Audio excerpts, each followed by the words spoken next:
And a very pleasant good evening, ladies and gentlemen. Welcome to Wabash Catch TV's continuing coverage of high school sports here on, Channel 100, YouTube, and Facebook on Wabash Catch TV. Thank you so much for tuning in this evening. We should have a dandy for you tonight.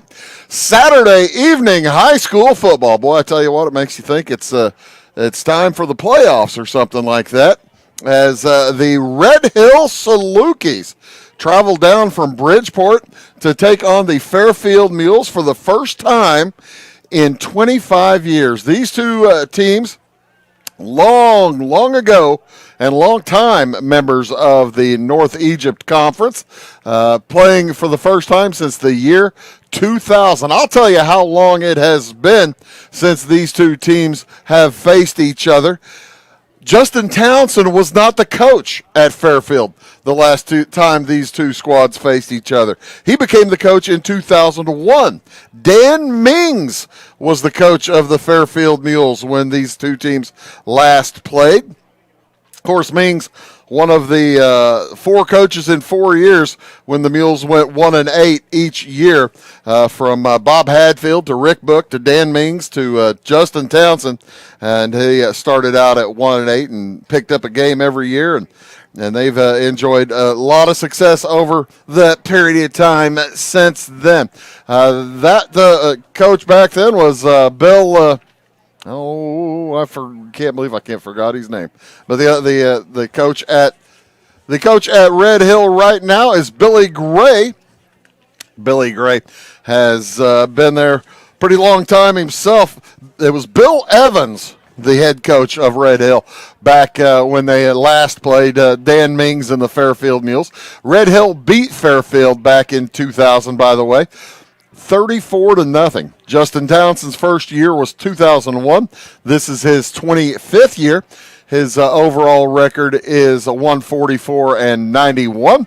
Billy Gray, the head coach of the Red Hill Salukis, after being a long time assistant to Bill Evans, his first year was 2013, as his career record at Red Hill is 59-56. This ought to be a fun one here tonight, as the Red Hill Salukis join the Black Diamond Conference for the first time this season, and it's for football only.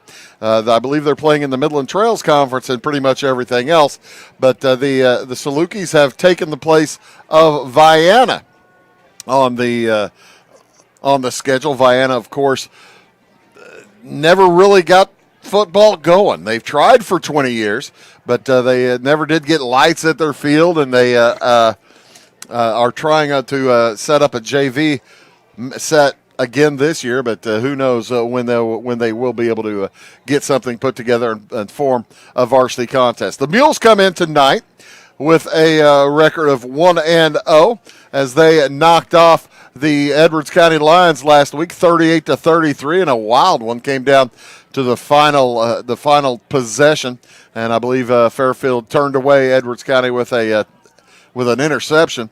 Red Hill comes in with a nice first win of the season at Red Hill against Hamilton County. Knocked off the Foxes last week in Bridgeport, 23-14. So the Salukis made the playoffs last year, as did the Mules. They both ended up with identical 6-4 records. Fairfield with their losing to Greenville in the first round of the playoffs last season, and Red Hill falling to Cesar Valier in the first round, 30-6. That is basically the last common opponent.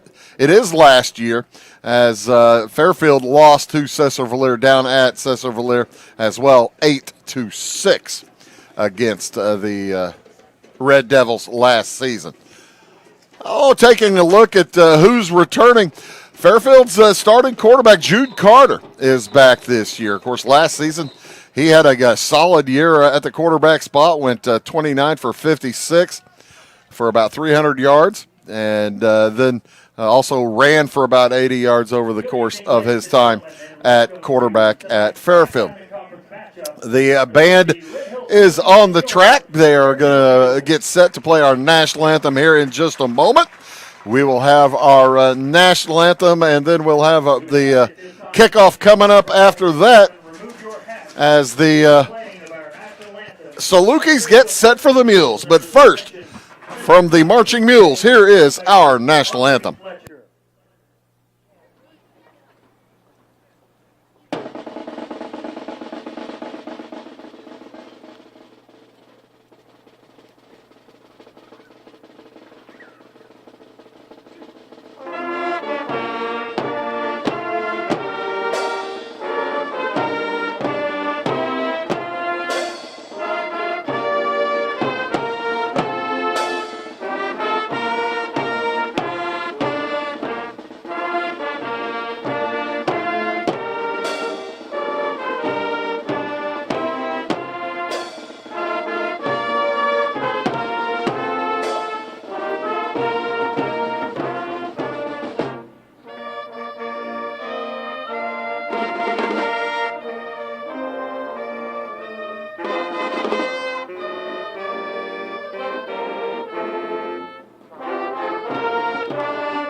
Beautiful job. The final strains of our national anthem performed by Josh Livesay, directing the Fairfield Marching Mules. The Red Hill Salukis did win the opening toss, the coin toss. They chose to defer.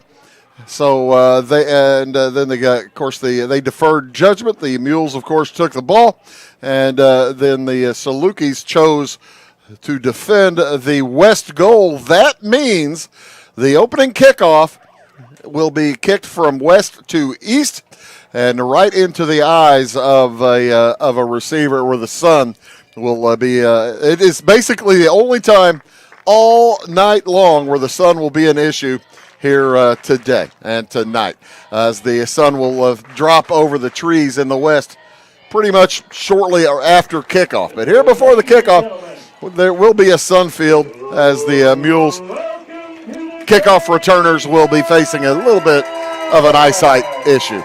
Here come the Mules in their black jerseys with white numerals, along with red football pants. Those white helmets with the train track. You are at the train yard. I can't believe I forgot to say welcome to the train yard. As the Mules get set for action here tonight against the Red Hill Salukis, who are in their road white uniforms with blue helmets, blue socks, white on white, a little bit of a blue and red striping under head coach Billy Gray. The officials for tonight's contest: Brent Garrison, Jay Miller, Andy Gerlach, John Allen, and Dave Holder. As you see them on the field wearing that white hat, that's Jay Miller. He has been the referee for many, many years. Does a good job. I think this is probably their third game this weekend, as this game moved to Saturday months and months ago in preparation for officials being difficult to get. They worked Thursday night's game in Flora as the Flora Wolves defeated Carmine. 3 games this weekend featuring former NEC matchups. It just kind of so happened as the Salukis playing the Mules tonight, former NEC and North Egypt Conference rivals. Of course, Carmi played at Flora, former NEC rivals, but now in the same conference. And also it was the Olney Tigers knocking off the Salem Wildcats last night. So it's basically, if you're wanting to do the old NEC trifecta, you could have seen 3 games this weekend. And Lawrenceville won, but Mount Carmel lost. They didn't play each other, but that works out like that, and everybody likes to see Mount Carmel lose. Short kick gathered at about the 35-yard line, and moving forward with it, nice gather And heading forward with it for the Mules was, I believe, Nick Munoz. So, here come the Fairfield Mules. Jude Carter, number 2, is the quarterback. 5'11", 175 pounds. Michael Barner at one spot on the at the one halfback spot, wingback spot. The fullback, Cooper Berg. And the other wingback spot looks like it is Logan Tullis. It will be a handoff to Tullis coming around the right side from the line of scrimmage, the 43. He'll get out to about the 49-yard line, and that will pick up about close to 6 yards. Give him 6. It'll be second down and 4 yards to go. They need the 47 of Red Hill for a first down. Carter pitches it to Barner coming around. Barner met in the hole at the midfield stripe. He doesn't pick up much, maybe a yard. And the Mules will face a third down and 3 or 4 here on this first possession of the game. Barner on the carry, brought down by Jacobson. You kind of have to figure. Bruce Dickey here, by the way, for Wabash Catch TV. I didn't even mention that. Slow tonight. Been a long weekend already. Yeah, congratulations to the Illini. Tullis with the handoff. He busts through traffic. He's going to get, to the 48. I think he's going to be about a half yard shy of the first down. And Logan Tullis coming off of a knee injury last season. Good to see him at full strength for the Mules. Aiden King on the line along with Jaden Wilson. That's also Jack Copeland out there. Center is Braxton Marshall. Fourth down and 1. Handoff and get through the hole is Tullis. He's going to have the first down plus a ton more as he's dropped at the 36-yard line. A touchdown saving tackle from Brennan Potts. Brennan Potts with the touchdown saving tackle, and he heads off the field limping pretty visibly. 1, 2, 3, 4, 5, 6, 7, 8. Only 10 players on the field for the Salukis, and it really didn't affect them that much as Aiden Decker checking in late. But the Mules only pick up about a yard here on second down and 9. Fairfield running with some tempo as Carter heads to the sideline to get the play calls between each play. Talks to head coach Justin Townsend, the offensive coordinator for Fairfield. Pitch to Barner. He's going to try the left side. He's got some room. Cuts back against the grain. He's only going to pick up about 3. As a nice job coming to the football there for Red Hill. DJ Brashear in on the hit as it was strung out well. Also went on at Holden Jacobson.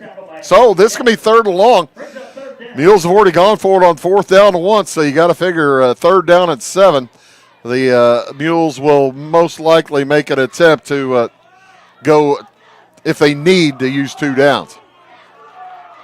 Carter doesn't toss the ball around very much. The misdirection handoff again to Tullis. He's going to be close. I think he's going to be a yard short again. In on the tackle, Aiden Decker. And Holden Jacobson in as well. Clock runs under 9 minutes to go. This is the first possession of the contest. Mules started at their own 43.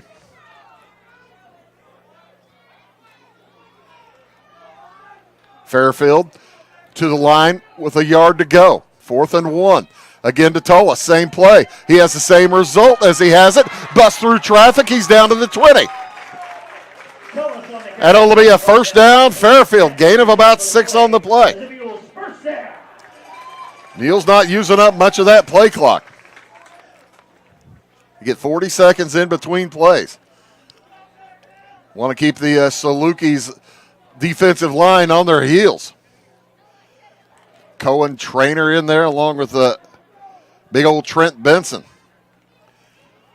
Reverse handoff to Barner. He cuts against the grain. He's going to get inside the 20 to around the 18-yard line. Looked like it was meant for him to get outside, but there was some traffic out there. give him only a yard on the carry. He's about the 17-yard line. Second down and 9 for Fairfield. Double handoff and falling down after the second handoff, Logan Tullis.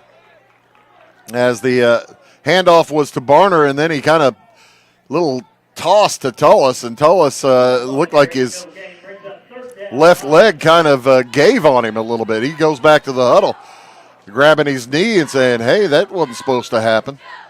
That knee, again, he was injured last season, early in the season, out for the year. Fake handoff to Tullis, back to throw. Carter's got a man deep. It's Barner. It's over his head. Intended for Barner. On the defense, Brody Waddles. So Fairfield will have 4th and 9. They need the 9-yard line for a first down. The ball laying on the 18. Here with 6:58 to go in the first quarter. At the first stoppage in play, I believe, so far this evening. Other than the quick time shut off for a first down.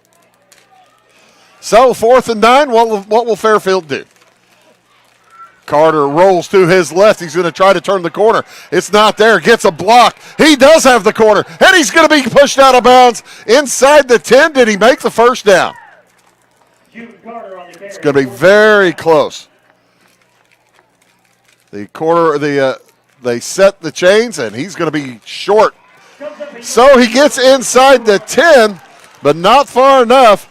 And the Salukis turn the Mules over on downs. Mules with a nice possession, 5 minutes and 10 seconds. They go about 50 yards, 48 yards, but no points. So 1st and 10 for Red Hill at their own 10-yard line.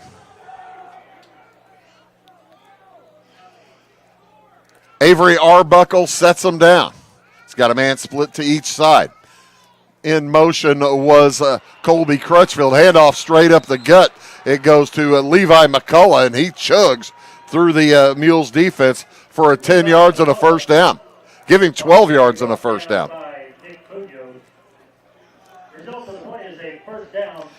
Mason Hager on that camera you're seeing right now on the west camera. Don Ross on the east camera. And up top in the crow's nest, it is Mr. Steve Jordan. Abby Springmeyer in the truck, keeping the cats herded out there.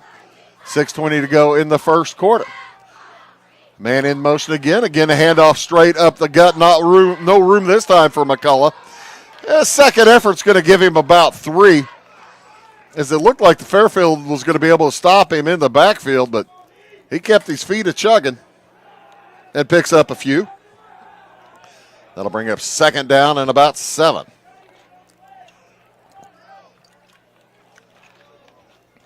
Lights not yet taking effect as we are kind of in the gloaming. Brody Waddles out wide to the left, the only wide receiver out. Full house backfield. Behind the quarterback, handoff goes to the right side, off tackle.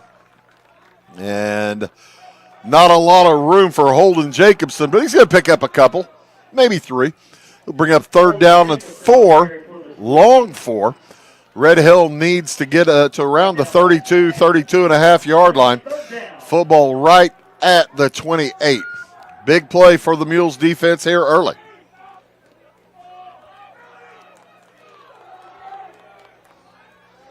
Big old Ryan Vaughn out there on the defensive line, along with Grant Wiles.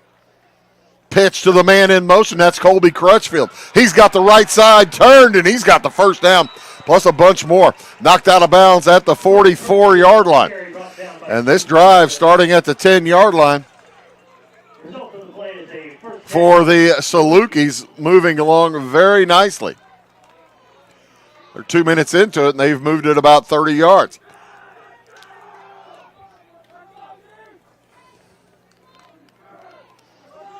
Big old Hayden Fellowitz on that front line as well out here at the right defensive end. Under center. Heads Arbuckle. Hands it again to McCullough. Levi McCullough near midfield as he's bursting through that defensive line into the defensive backfield.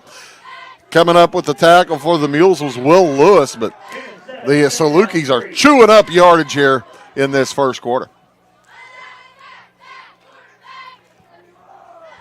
Aiden Cates on that front line. Linebackers, King. Nick Munoz. Cornerback out here, Austin Grief. Jude Carter, the lone safety back. Arbuckle under center. Hands it to the man in motion again. That's Jacobson. He's got some room. He heads down the sideline, the left side, and he is going to score. It's a 50-yard scamper with 3:58 to go here in the first quarter. And the Salukis take an early lead, 6-0, on the road.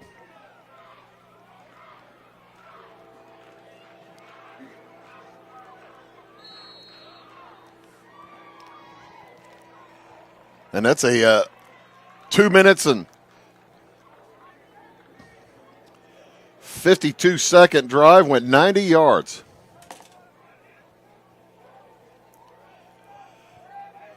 Looks like a attempt to kick the extra point. They're about to run out of time.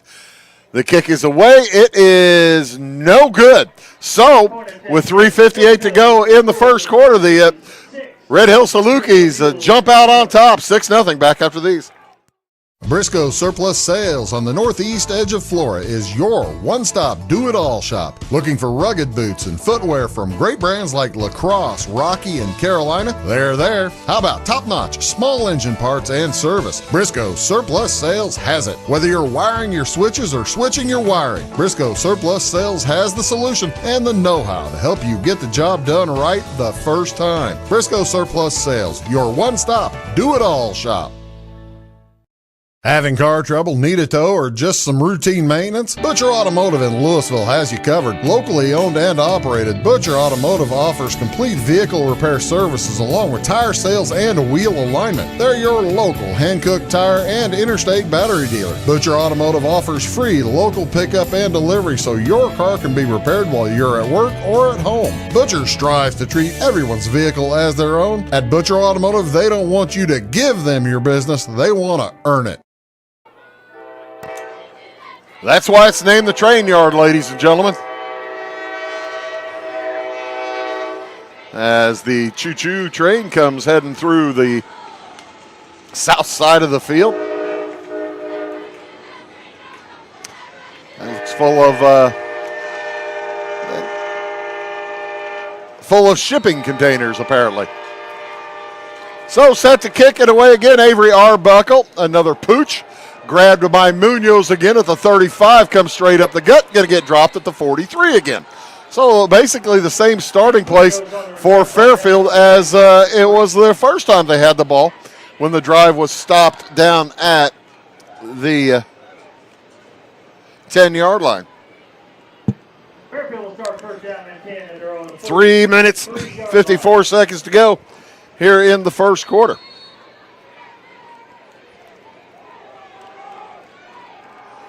Jude Carter takes a look at the defense.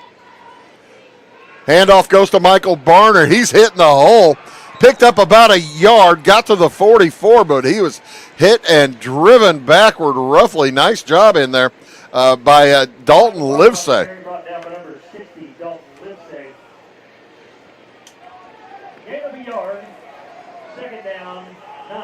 Mules pick up 1 yard. It'll be second down.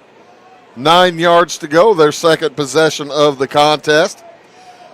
They had a 5-minute possession their first time. Came up with nothing. Fake handoff, throw to a screen on the right side is incomplete. Intended for Cooper Berg. Berg, a junior, 5'9", 185-pound fullback. he will come out here on this 3rd and 9 play. As Downen brings the play in. Austin Grieve in wide to the left side. As there is a whistle before the Mules ran out of time. False start against Fairfield.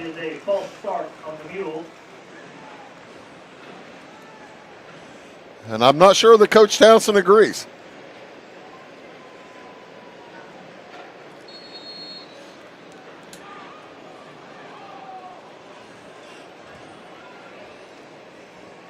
They hadn't snapped the ball yet, hadn't even been set. I guess one of the interior linemen got set and then moved. Maybe so. But it makes it 3rd down at 14. On the run as Carter gets away from one man. He's in trouble. Looks for a block. He's going to get shoved out of bounds at about the 42. And then a bit of a tangle as a late block draws a flag. Lane Robson got tied up out there with Brody Waddles. Looks like it's going to be a hold against Fairfield at the, I think it was holding against Fairfield. Yeah, Lane Robson picks it up. So the Salukis, you would think, would decline it and create 4th down and about 8. Football would be at the 45-yard line. Billy Gray talking to Jay Miller, and he says, I'm going to decline that. Force a kick. So the Mules will punt it away. Penalty is declined by the Salukis and brings up 4th down for the Mules. Lane Robson, guilty of the hold, will head back to punt.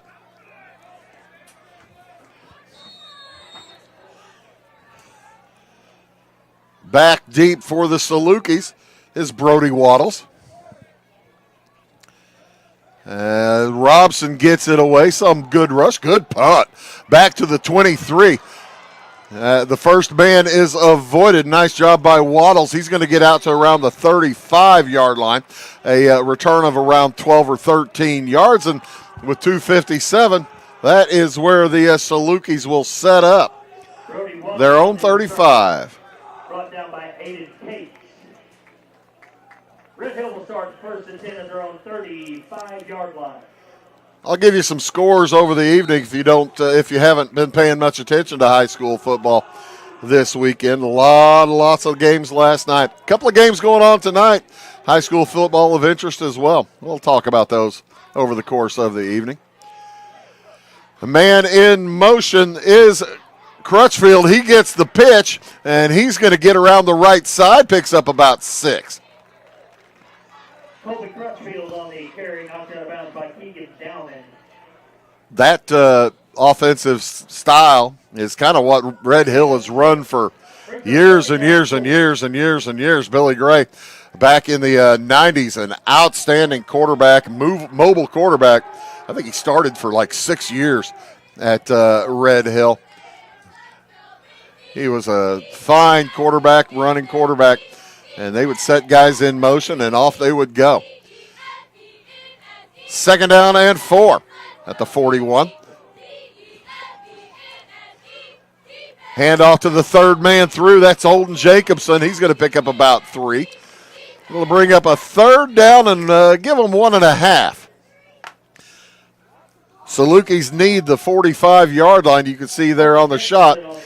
They're just a bit short, about 1.5 yards short. Field in good shape, better shape than I expected. They got hit by that frost, that very cold winter last year, and burned up a lot of this zoysia. The Fairfield custodial staff has done a nice job rebuilding the sod that was lost. Very impressive. Handoff straight up the gut. Nowhere to go. Levi McCullough will lose yardage on the play. Brought down on the play by Ryan Vaughn. Ryan Vaughn with the big hit as they put the football back down at the line of scrimmage. So this is a big play for the Salukis. 4th down and 1. I didn't think he got that far. I didn't think he got back to the line of scrimmage. Those officials are closer than I am, though. 1:40 to go on the clock here in this first quarter.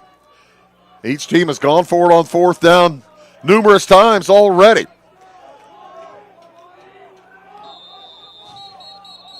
And timeout is taken by Red Hill.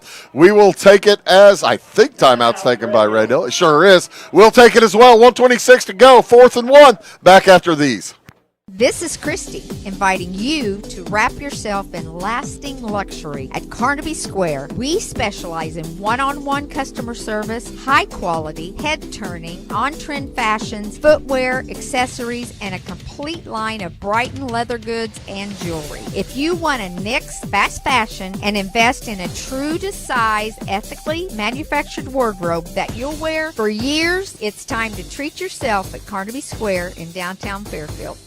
When you want hometown work ethic and customer first service and you need the best insurance at a good price, think The Insurance Place in Iuka. With over 15 years of experience, Jamie Butts offers the best in home, auto, commercial, farm, and Medicare supplement insurance.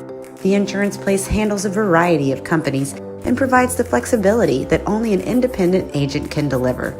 Plus, bundled pricing saves you so much more. It's The Insurance Place at the Big play here for the Salukis. 4th and 1 at their own 44. They give it to the man in motion. He's got a big hole. That's Holden Jacobson. He cuts back against the grain. He may go. He goes to the 20, the 15, the 10, and he's shoved down at around the 7-yard line as Colby Crutchfield catches him. But I tell you what, they scored on a 4th down play from the 50. And they just about scored on a 4th down play from the 44. That's going to be a gain of about 48 yards. Give him 49 yards for Colby Crutchfield. It's 1st and goal at the 7.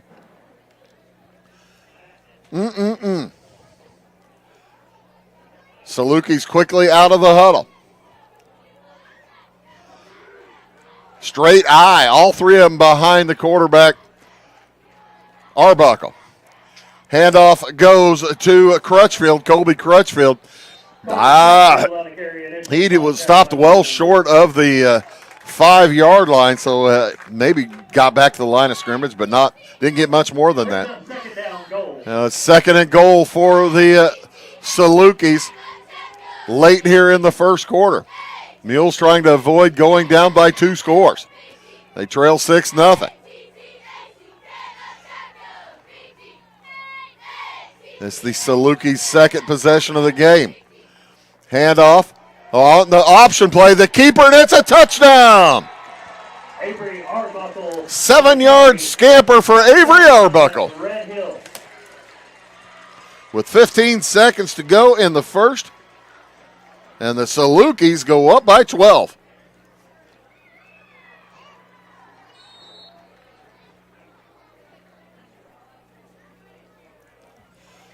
Looks like they're going to go for 2 this time. See if they can't get to 14.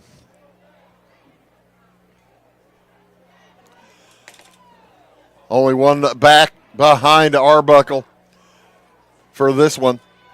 Arbuckle under center, has a man in motion, throws it to the left side. They're going to keep.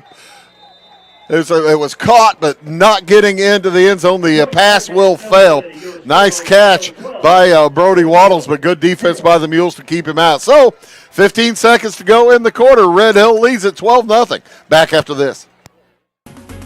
At Clay City Banking Company, we're all on the same team, regardless of zip code.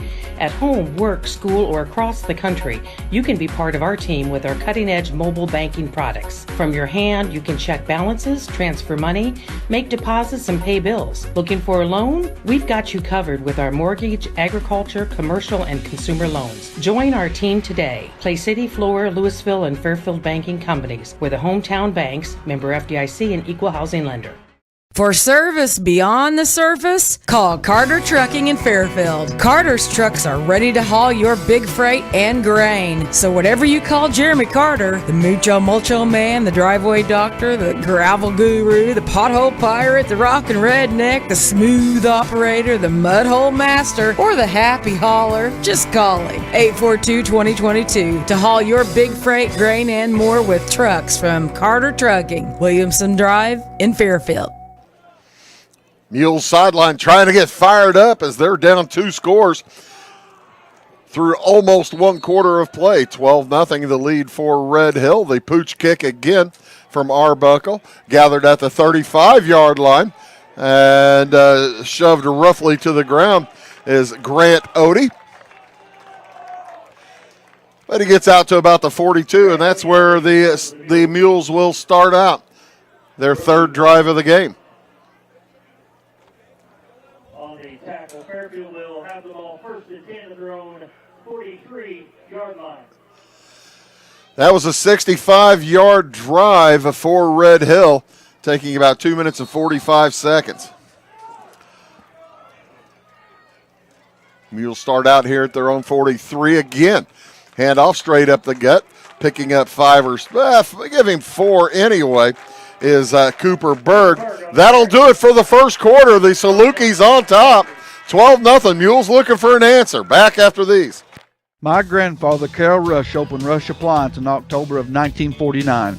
This is Sean Rush, and I am driven by the same determination and commitment to quality that set us on the road to success. A lot has changed in the appliance industry since 1949, but at Rush Appliance, we're doing everything we can to remain trusted, strong, and competitive. We are extremely proud of our roots, and we look forward to providing you with quality and service at Rush Appliance and Furniture Company in downtown Fairfield. When you want an honest deal and hometown service without the runaround, go to Le Mans Chevrolet Chrysler in Fairfield. Let Gabe McGahey, Sheldon Bunning, Jeff Black, Dennis Downs, Matthew Rogers, or Caleb Dunn score the best deal for you on your next new or pre-owned vehicle. Parts and service departments with factory-trained technicians and express lane and state-of-the-art tire and alignment technology. Le Mans always inspects your battery, antifreeze wipers, and tires for free. We want you prepared for the open road ahead. Open 24/7 at lemansonline.com. You'll like the way we do business. Second quarter set to begin. Fairfield's got to get something going. They trail by 2 touchdowns. 12-0 as Jude Carter heads into the huddle. Give him almost 5 yards, so it'll be a 2nd down and a long 5 for Fairfield. They put a man in motion. That's Lane Robson. He resets out on the left wing. Pitch goes to the left side. Barner with the ball. He gets through the first wave, and he's going to get dropped near the 48, 47-yard line of Red Hill. It's going to be close to a 1st down, but I don't think he got it. So 3rd down and 1 for Fairfield. They need the 47. They're at the 48.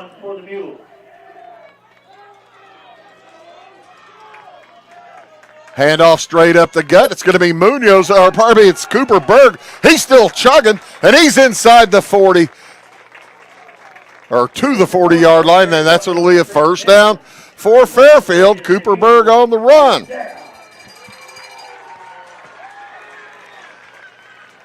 Mules sideline trying to get fired up. They need some points. That'll fire folks up quicker than anything, that's for sure. 1st and 10, double handoff with the ball is Toas. He busts through, and he's going to get a 9-yard gain to around the 31-yard line. And it'll be 2nd down and 1 as this drive is the most successful so far for Fairfield. Their first drive ended at the 10-yard line. They turned it over on downs. Punted on their second drive after about a 20-yard pickup of yardage. Handoff straight up the gut again, Cooper Berg. And that little power decision by Fairfield beginning to pay off. They didn't use Berg much in the first 2 drives, but he has been the workhorse here in this 3rd one. Pitch to Barner. He cuts through traffic. He's going to get dropped at around the 21-yard line. That was a 1st and 10 play, so he picks up about 6. Give him 6. It'll be a 2nd down and 4. Football laying at around the 21-yard line of Red Hill. And the Mules out of the huddle in a hurry. Snapping the ball 15 seconds after the X play ended. And handoff goes to Tullis. He loses it as he'll fall on it. He was heading to the end zone. He had the goal line in his sights, and Red Hill defender got a paw on the football, and it was just laying on the ground like the last watermelon in August. And he hopped on it. 10 minutes to go in the quarter, or in the half. Handoff from the left wingback spot. That's Keegan Downing. And he gets inside the 5. Pardon me, inside the 10 to about the 8-yard line. The football laying at the 8. Mules can get a first down at around the 2.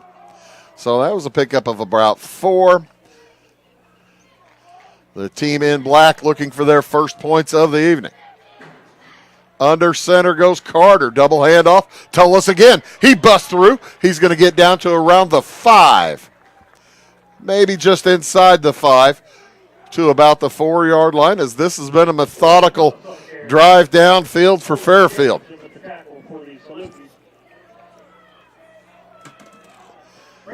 It's the second home game of the year for the Mules. Red Hill was at home last week, knocking off Hamilton County. Next week, everybody that we cover is on the road. We don't have football next week on Wabash. Double handoff is stopped before the snap on 3rd and 2, and there will be a penalty offside against the Salukis. Should put the football near the line to gain. It's going to be very close to a first down, as it'll be half the distance to the goal from the 4. Call at the 2-yard line. First down. So the Mules will have it, first and goal.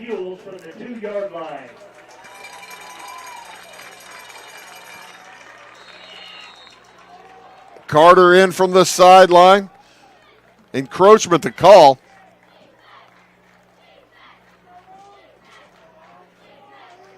Carter takes a look.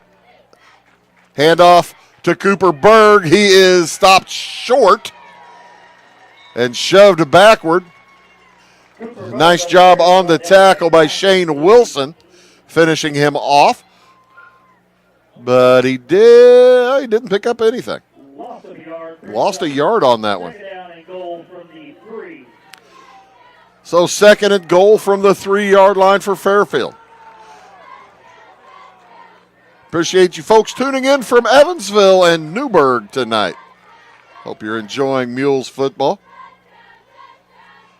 Back to throw, and Carter doesn't see anything he likes. He heads toward the goal line. He's not going to make it, but he's going to get inside the 2 to around the 1. Looked like he wanted to throw, and he didn't pause very long. It'll be third and goal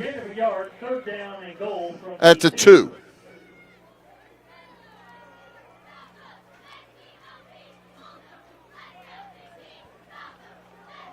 This almost certainly 4-down territory if Fairfield doesn't get in here.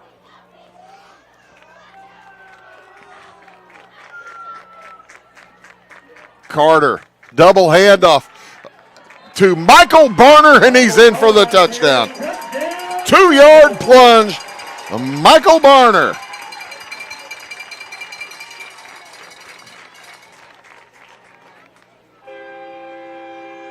With 7:18 to go, Mules burned about 4 minutes, 57 seconds.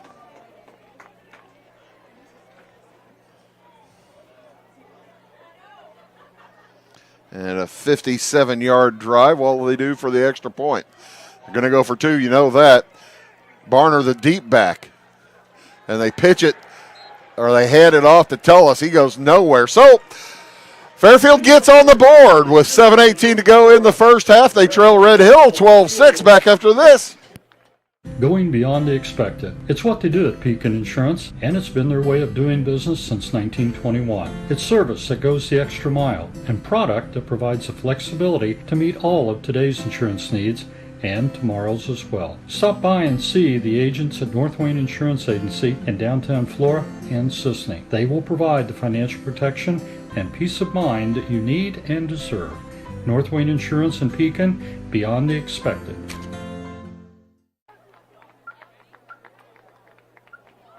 So Fairfield finally gets on the board. Mules, both these teams looking for their second win in the Black Diamond Conference. Flora is 2-0 in the conference, as is Johnston City. Red Hill and Fairfield trying to join that 2-0 club.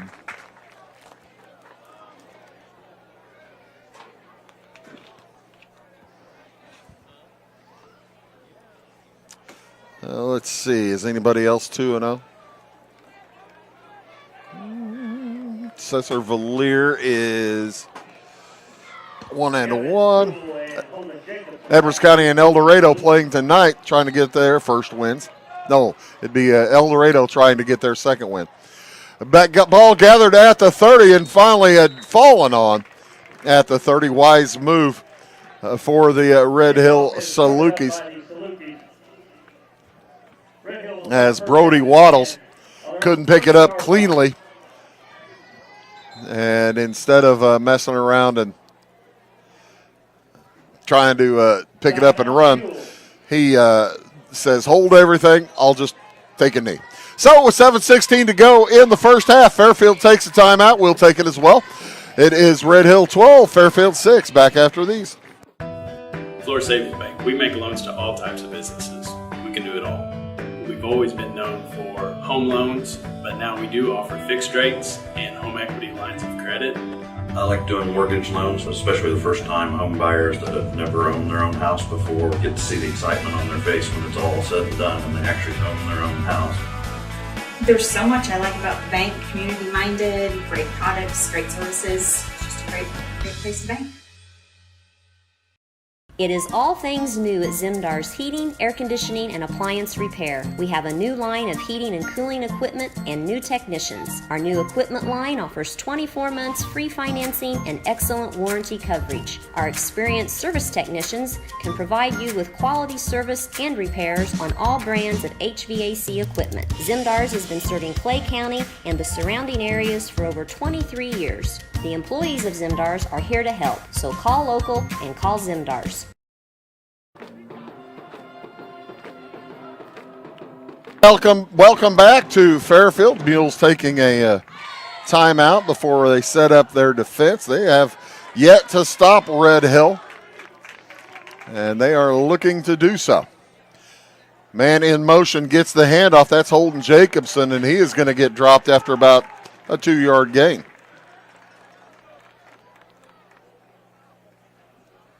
Holden Jacobson on the carry. Brought down on the play by Will Lewis. Gain of 2, second down, 8. Gain of 2. Gorgeous moon, going to be full tomorrow. September 7th, the full moon, but it is waxing right now, and it's getting pretty close to full. We might get you a shot of that gorgeous moon sometime. It's a clear, beautiful evening for football. Back to throw. Arbuckle's got his man, and breaking a tackle is Aiden Decker. He's going to get knocked down at about the 37-yard line. Picked up about 6, and it will be a 3rd down and 2. There's that gorgeous moon. Got a little cloud in front of it. Beautiful shot of it there. I believe that was Steve Jordan on that camera. What creativity.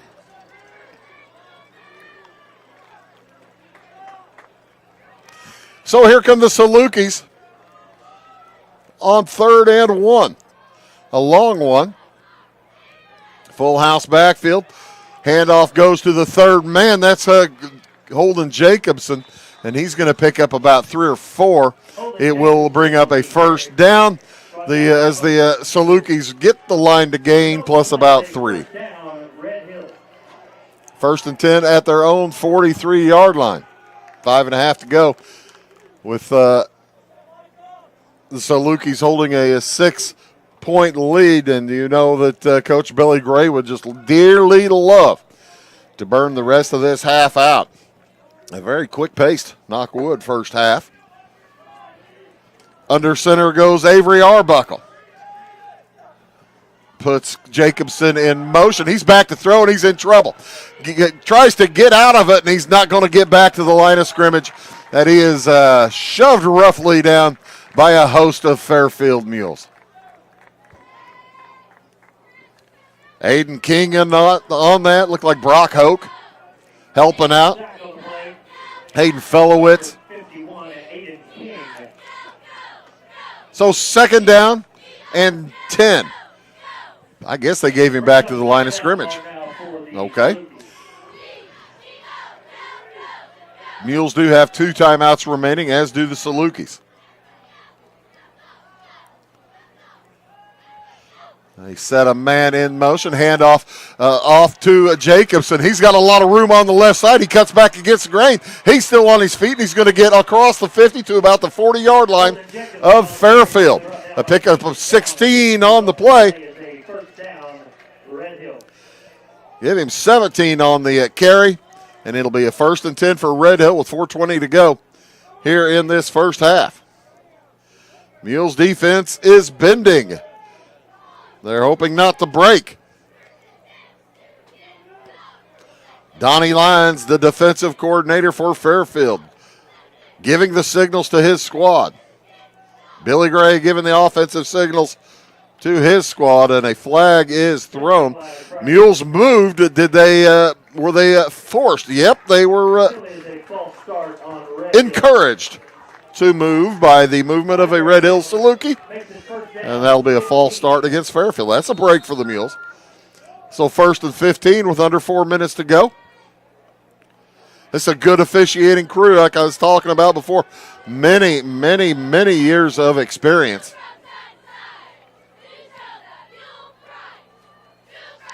Saturday night football here on Wabash Catch TV. Bruce Dickey bringing you the action. Hope you're enjoying it, folks. Handoff straight up the gut, breaking a tackle and getting to the outside. What a run for Levi McCullough. Picks up about 11. He went hard into that defensive line and picks up 11. Just when Fairfield thought they had him shut down, or a chance to shut him down. An injured player on the field for Red Hill. Don't quite catch the number. As now I do. Looks like Clayton Potts or Owen Downty. 68. Well, I don't have a 68. 69. How about DJ Brashear? As he is talking things over, and they're taking a look at his right leg and ankle. 68's wrong, too. How about 58? Cohen Trainer. Walking off the field under his own power. That's always good to see. And it will be Red Hill football. 2nd down and 4 at Fairfield's 34-yard line. The Mules defense needs a big play. Turnover, fumble, interception. Big penalty, something. Both teams have played pretty clean football other than the occasional snap infraction. Handoff straight up the gut and through for the 1st down is Holden Jacobson. What a nice work by these backs for Red Hill. What nice work by these backs for Red Hill as they just take their time. They watch their blockers take effect. They're patient and then burst through the hole. Gain of 9 on the play. It's a 1st and 10 for the Salukis. As Robson heads into the game, replacing Aiden King on this 1st and 10 play for the Salukis. Fake the man in motion. It looks like it's going to be an option, and it's going to be, well, I talked about a big penalty, and there it was. As Brock Hoke with the tackle behind the line of scrimmage, but there was some grabbing of the face mask, it looked like there. Holding, check that. Holding against the Salukis. That will move the football back, and it'll be 1st and 23. Well, I guess I saw some grabbing of something, didn't I? They'll go from the line of scrimmage, so it'll be 1st and 20. Not from the spot of the foul. I should have known that. Big break for the Mules there.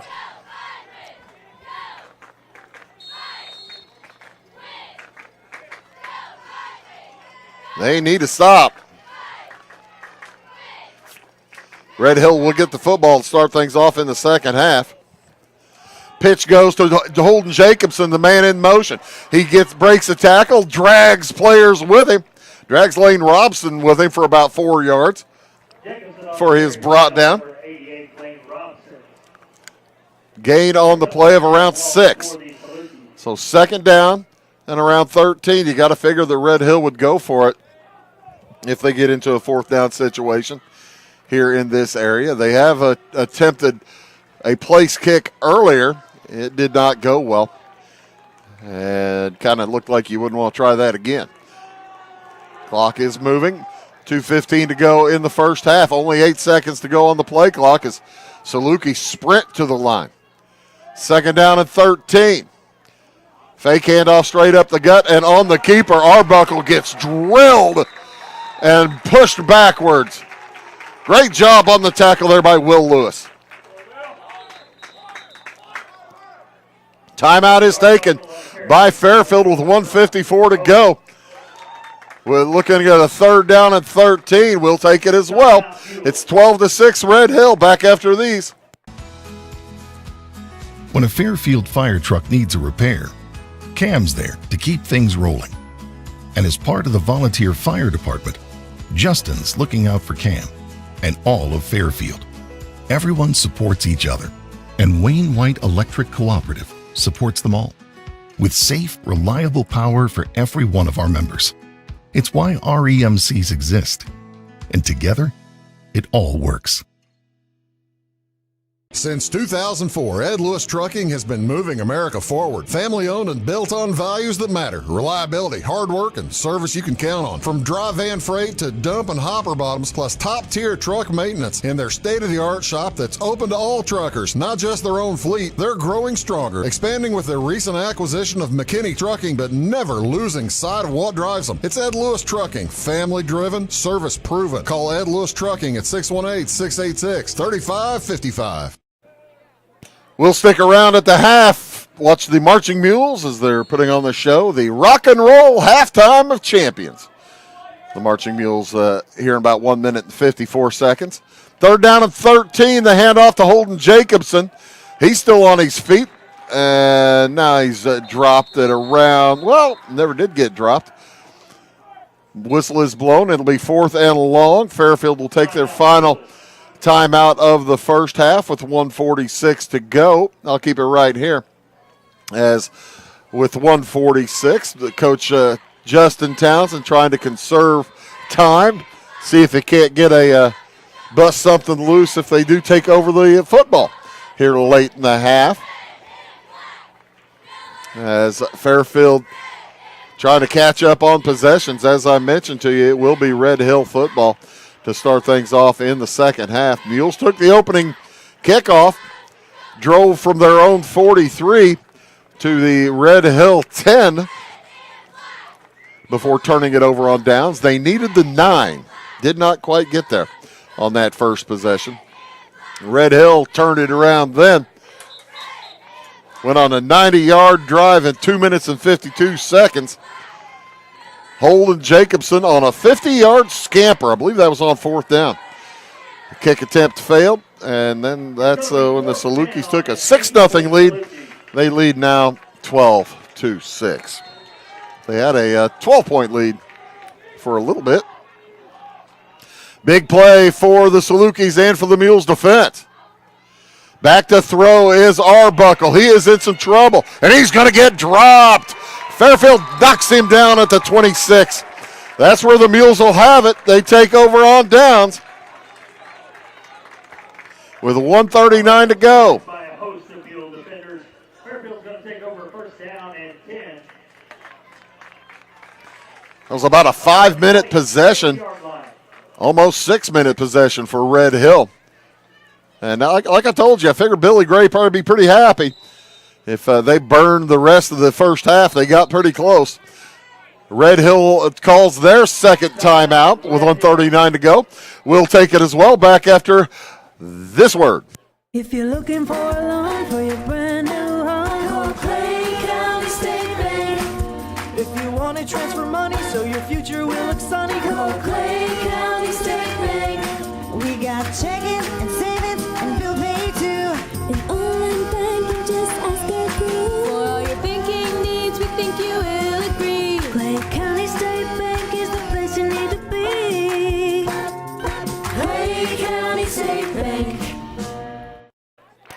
How about those Fighting Illini today, folks? You watch that win over Duke. That was a good time, Sally, right there. I'll tell you what. Illini knocking off Duke 45-19. A move to 2-0 on the season. They will be at home next week against the Western Michigan Broncos. Didn't see what Western Michigan did today or has done. There's still football going on. College, high school, pros tomorrow.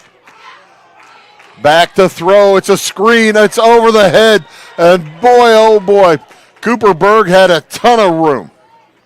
He had a ton of room had he been able to catch that. But Cooper Berg listed at about 5'9". He needed to be about 7'9" to catch that. Jude Carter played it great, running for his life, but the pass a little high. Double handoff, Barner has some room up the middle. He's going to be dropped shy of the first down. Going to pick up to the 35-yard line before he is knocked backwards. It's going to be third down and about 3. Make it 3rd and 2. Mules looking, well, they're going to huddle up. The clock is running. I want to make sure everybody gets the right call. Clock is down to 20. Minute 4 to go on the game clock. Handoff again to Barner. He bounds outside. He's got the corner. It's one man to beat. He cuts back to the middle. He's still on his feet at the 20, at the 15, the 10, the 5, and he's close to the end zone. He gets to about the 1. How about that run by Michael Barner? A 62-yard scamper. First and goal at the 1. No timeouts for the Mules. 1 timeout remaining for Red Hill. Handoff straight up the gut. Cooper Berg plunges in for the touchdown. The Mules have tied it up with a huge drive that took about 58 seconds.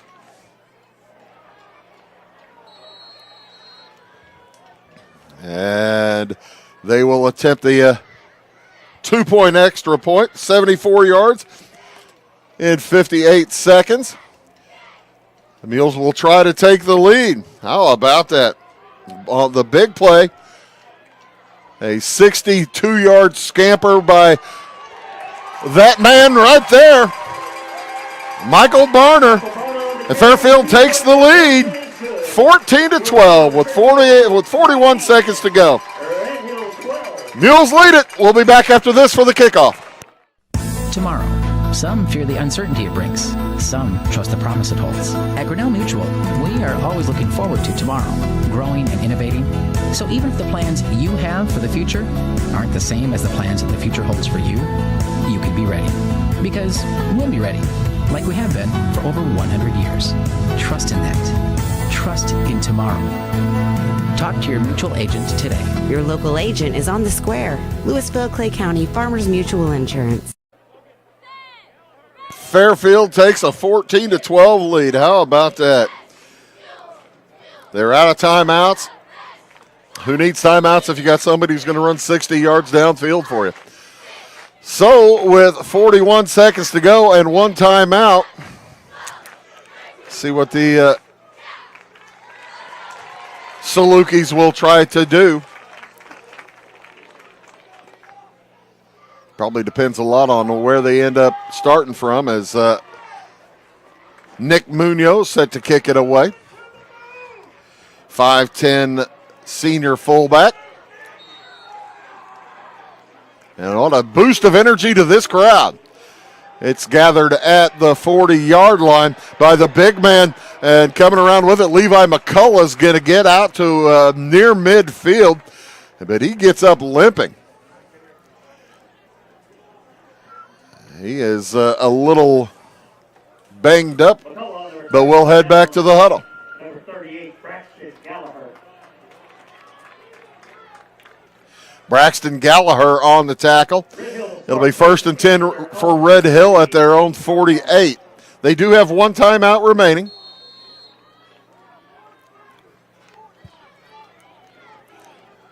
Mules defense going to have to watch out for the long passes. Wide out to the right is Mitchell Oakes. Screen to the left side, and a nice lot of room for Levi McCullough. He gets brought down, knocked out of bounds, so it'll be a gain of around 6 to the Mules' 46-yard line. Clock stops with 30 seconds to go.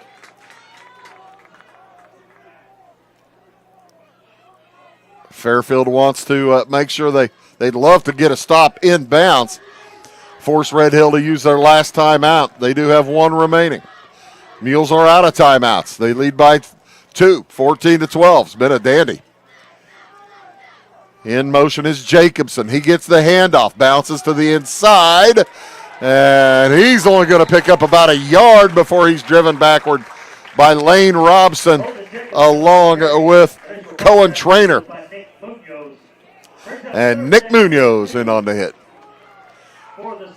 So the clock will continue to run as Red Hill chooses not to take their timeout. This will most likely do it for the half.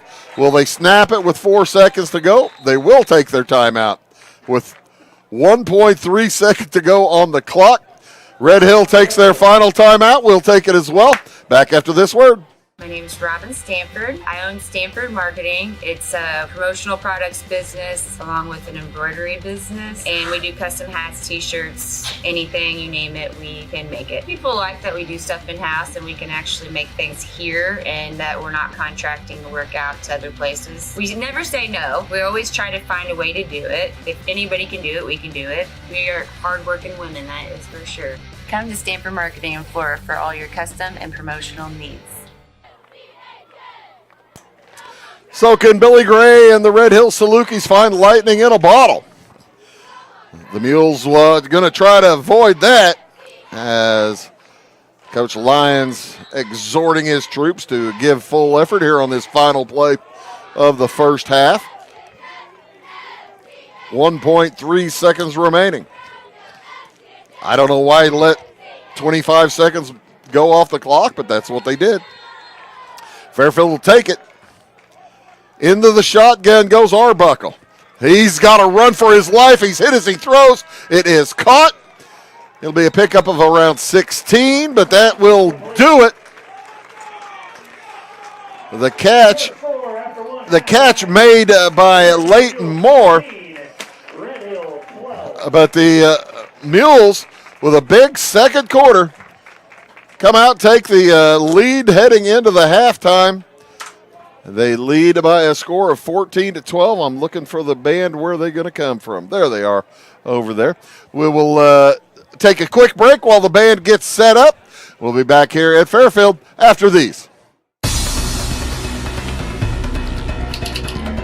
Give me order lumber. Doors, paint, windows, electrical, plumbing, and much more. Oh yeah, give me all your guns too. John Lucas. What? You better be dreaming about all the stuff we sell here at Zink Building Center. Oh, I would.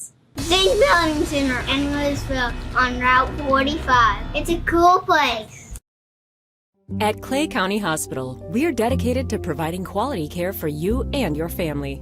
Our skilled medical team is committed to your well-being, ensuring that you receive the personalized attention you deserve. From filling your prescriptions at our state-of-the-art pharmacy to a visit with our compassionate behavioral health providers, we're here to support you every step of the way in your journey. Experience the difference at Clay County Hospital, where your health is our priority. Clay County Hospital. Complete care, start to finish. Trinity Health and Wellness in Louisville is proud to be the first nurse practitioner-owned clinic and med spa in our area, combining trusted family medical care with proven aesthetic treatments all under one roof. Our practice cares for the whole family. Our med spa offers advanced treatments like laser therapy, injectables, shockwave therapy, bioidentical hormone replacement using pellets, IV therapy, and discounted blood work. We also carry skincare lines and medical supplements. Visit us at trinityhealthandwellness.net. We like technology at Flora Savings Bank. Here's what you can accomplish in our mobile banking app in less than 30 seconds. See account balances in your transactions, set up an account alert, make a transfer between accounts, get an alert text message about your transfer, pay a bill, turn your debit card off and then back on. It all happens in the palm of your hand with our free My Bank to Go app. Search My Bank to Go in the App Store or Google Play and give mobile banking a try. Flora Savings Bank, member FDIC and equal housing lender.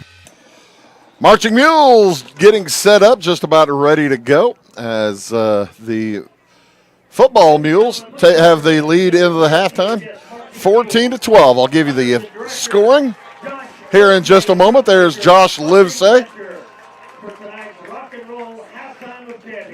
This is tonight's Rock and Roll Halftime of Champions. Enjoy.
It's a nice touch, highlighting the sousaphone player.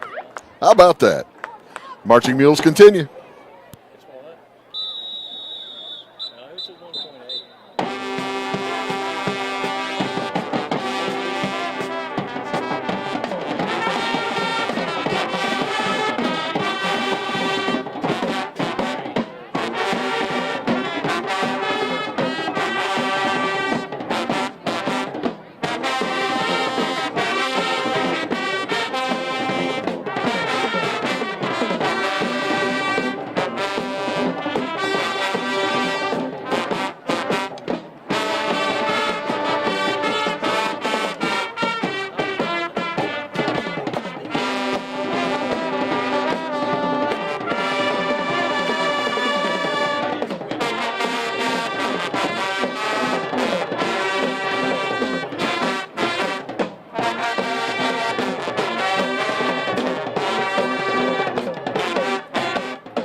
By golly, it's not every day you hear Led Zeppelin's rock and roll at a football game by a marching band.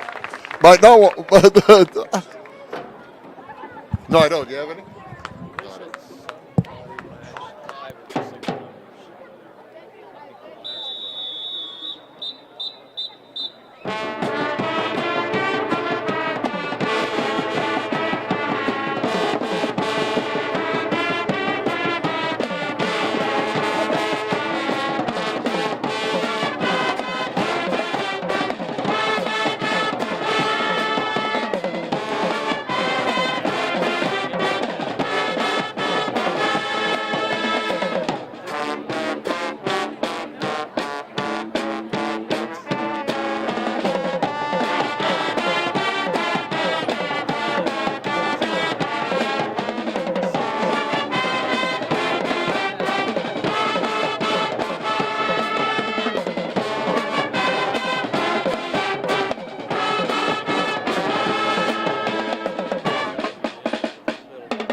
The Marching Mules, ladies and gentlemen. There you go, under the direction of Josh Livesay.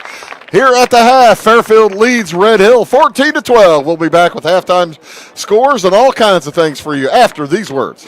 When the game's on, Catch TV is where you go. The best of local high school sports and community events. And now, Catch TV has even more. Tune in for fresh, exciting daytime shows, all shot locally, right here at the Wabash Catch TV studios. Go to wabash.net or give us a call to find out how you can become a Catch TV subscriber for just $15 a month. Catch the action. Catch the conversation. Catch TV.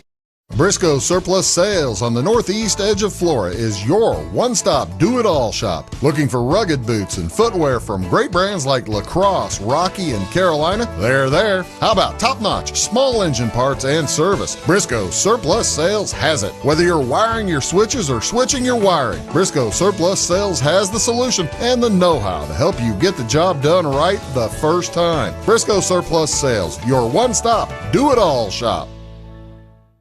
Having car trouble, need a tow, or just some routine maintenance? Butcher Automotive in Louisville has you covered. Locally owned and operated, Butcher Automotive offers complete vehicle repair services along with tire sales and wheel alignment. They're your local Hankook tire and interstate battery dealer. Butcher Automotive offers free local pickup and delivery so your car can be repaired while you're at work or at home. Butcher strives to treat everyone's vehicle as their own. At Butcher Automotive, they don't want you to give them your business, they want to earn it. This is Christy, inviting you to wrap yourself in lasting luxury at Carnaby Square. We specialize in one-on-one customer service, high quality, head-turning, on-trend fashions, footwear, accessories, and a complete line of Brighton leather goods and jewelry. If you want to nix fast fashion and invest in a true-to-size, ethically manufactured wardrobe that you'll wear for years, it's time to treat yourself at Carnaby Square in downtown Fairfield. When you want hometown work ethic and customer first service and you need the best insurance at a good price, think The Insurance Place in Iuka. With over 15 years of experience, Jamie Butts offers the best in home, auto, commercial, farm, and Medicare supplement insurance. The Insurance Place handles a variety of companies and provides the flexibility that only an independent agent can deliver. Plus, bundled pricing saves you so much more. It's The Insurance Place at the Ice Cream Corner on Route 50. At Clay City Banking Company, we're all on the same team, regardless of zip code. At home, work, school, or across the country, you can be part of our team with our cutting-edge mobile banking products. From your hand, you can check balances, transfer money, make deposits, and pay bills. Looking for a loan? We've got you covered with our mortgage, agriculture, commercial, and consumer loans. Join our team today. Clay City, Flora, Louisville, and Fairfield banking companies. We're the hometown banks, member FDIC, and equal housing lender. For service beyond the surface, call Carter Trucking in Fairfield. Carter's trucks are ready to haul your big freight and grain. So whatever you call Jeremy Carter, the Mucho Mulcho Man, the driveway doctor, the gravel guru, the pothole pirate, the rockin' redneck, the smooth operator, the mudhole master, or the happy hauler, just call him. 842-2022 to haul your big freight, grain, and more with trucks from Carter Trucking, Williamson Drive in Fairfield. My grandfather, Carol Rush, opened Rush Appliance in October of 1949. This is Sean Rush, and I am driven by the same determination and commitment to quality that set us on the road to success. A lot has changed in the appliance industry since 1949, but at Rush Appliance, we're doing everything we can to remain trusted, strong, and competitive. We are extremely proud of our roots, and we look forward to providing you with quality and service at Rush Appliance and Furniture Company in downtown Fairfield. When you want an honest deal and hometown service without the runaround, go to Lamont Chevrolet Chrysler in Fairfield. Let Gabe McGahey, Sheldon Bunning, Jeff Black, Dennis Downs, Matthew Rogers, or Caleb Dunn score the best deal for you on your next new or pre-owned vehicle. Parts and service departments with factory-trained technicians and express lane and state-of-the-art tire and alignment technology. Lamont's always inspects your battery, antifreeze, wipers, and tires for free. We want you prepared for the open road ahead. Open 24/7 at LeMansOnline.com. You'll like the way we do business. Oh, look at that gorgeous full moon tonight as the Mules coming back out on the field. It's a full tomorrow. So get your, I know some folks out there watching put there are some strange things. They put jars of water out under the full moon to let it get moon rays all night long, and then you make a wish and drink the water and all your dreams come true. So there you go. Good luck. Folks can take a look at that full moon and make your dreams come true. Powerball tonight's like $2 billion. That's probably a lot of folks' dreams. Somebody's probably going to have a nice one with that. Let's take a look at the scoring in the first half for the Salukis and the Mules. It was all Salukis to start. With a 3:58 to go in the first quarter, Holden Jacobson scored on a 50-yard scamper. That was a 2-minute, 52-second drive. It went 90 yards. The kick failed, and that made the score 6-0 Red Hill. Later in that first quarter, with 15 seconds to go, Avery Arbuckle scored on a 7-yard run. That was the completion of a 65-yard drive that took 2 minutes and 45 seconds to play.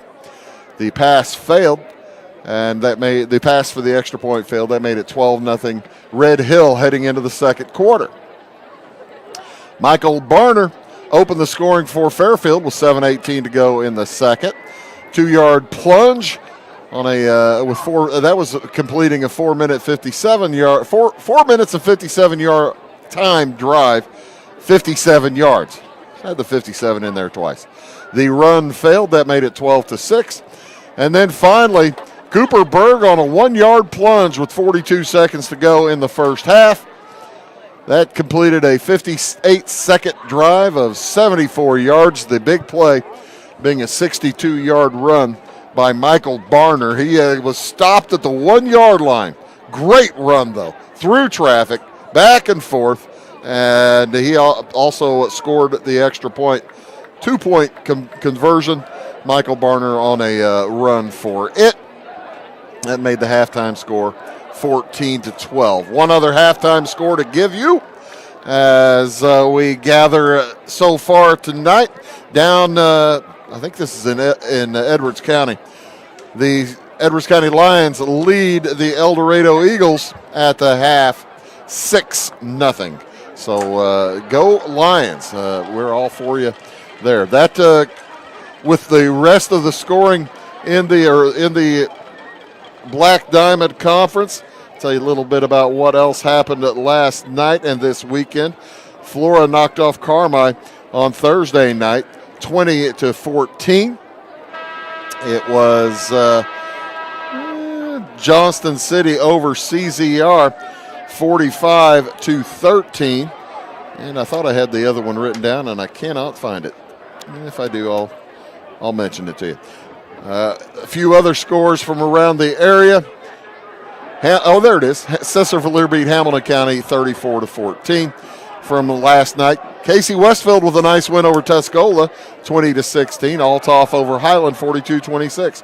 Wild one in Mount Vernon. They held off Carbondale 52-51. I heard there were 4 lead changes in the fourth quarter. Fairfield Lady Mules volleyball team. Columbia came back to beat Waterloo 27-18. Finished the only tournament with a record of 4-1, going to It was Effingham over Mount Carmel 35-14. Benton beat Robinson 63-0. Of course, you saw Olney over Salem 31-6 here on Wabash. It was Chester over Pinckneyville 53-7. Roxana knocked off Redbud 56-7. Carterville knocked off Nashville 21-14. Rochester over Mount Zion 28-24. Mattoon defeated Rantoul 42-0. Salem heads to Rantoul next week, to try to pick up their first win of the year. Lawrenceville over Carlisle 34-12. Vandalia over Hillsborough 40-13.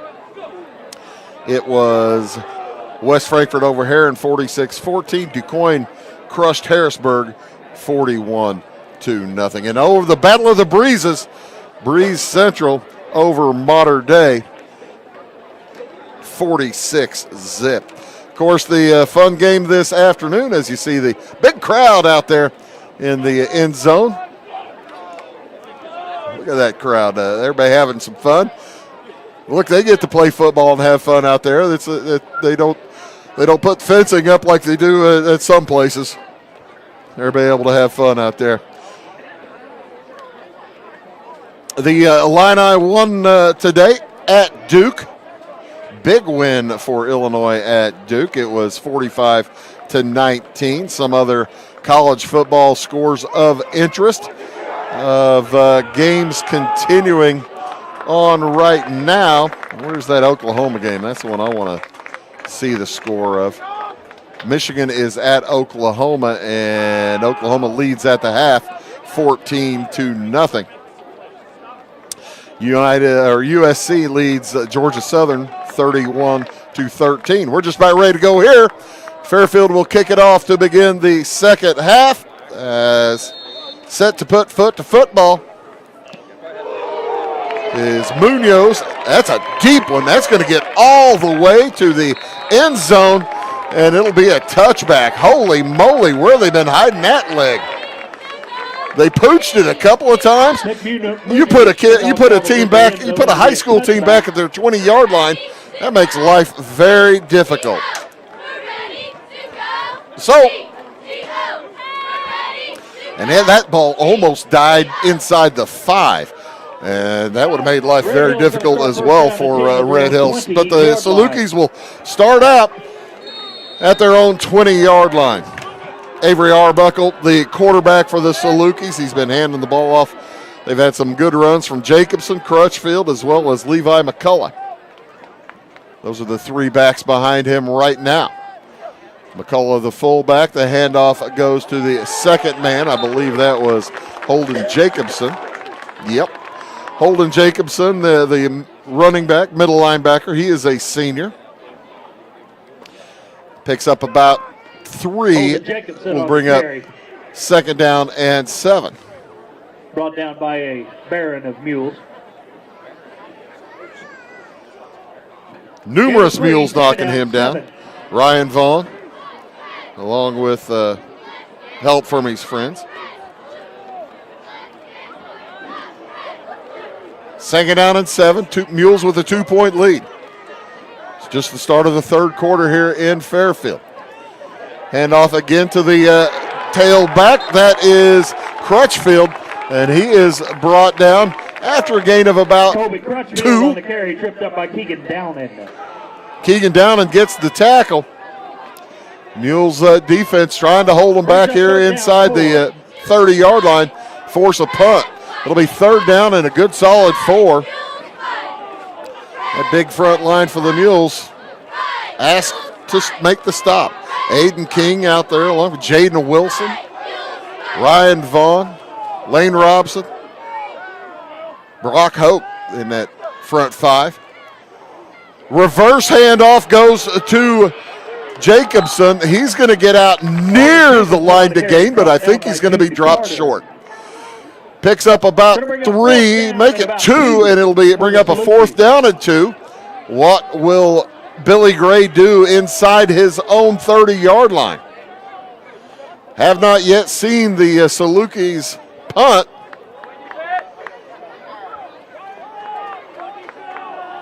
The thought is we will see that for the first time right now. Holden Jacobson set to kick. Back deep for the Mules is Austin Grieve.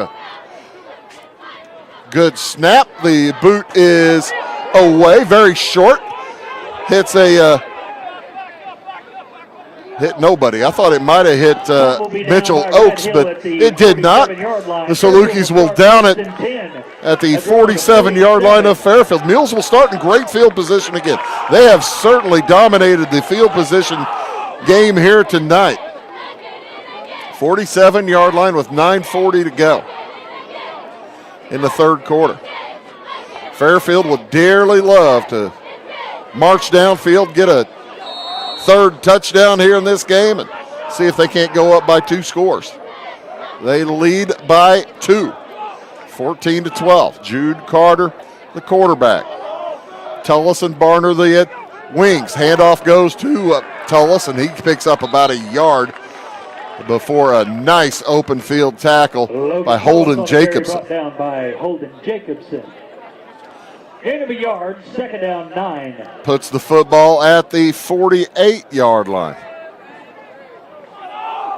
Fairfield and Red Hill both looking for their 2nd win of the year. It's the first time these two teams have played each other since 2000. Double handoff. Barner on the keeper. Sprints through. He breaks a tackle. Bounces to his right. He's to the 20. The 10. He scores. Touchdown. 52-yard run for Michael Barner. How about that?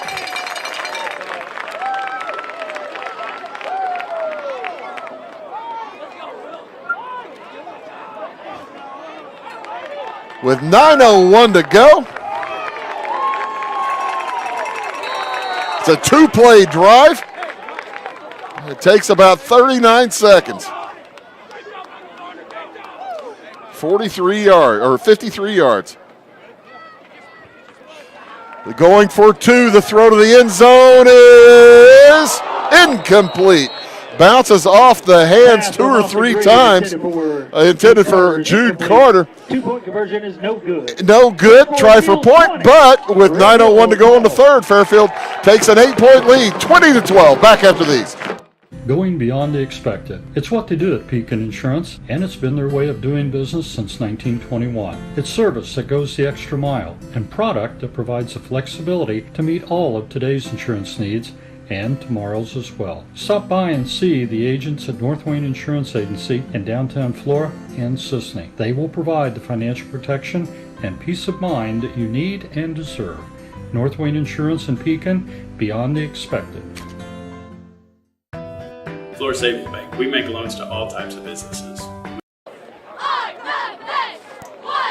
Mules head back out to kick it off again, and if Nick Munoz can bust one out like that last one, I think the Mules coaching staff and players and cheerleaders and fans would be quite pleased here, as the Fairfield has scored 3 touchdowns in a row. 20 unanswered points after giving up the first 12. Fairfield leads at 20-12. Munoz boots it deep downfield, bounces at the 15. It's gathered around the 10-yard line.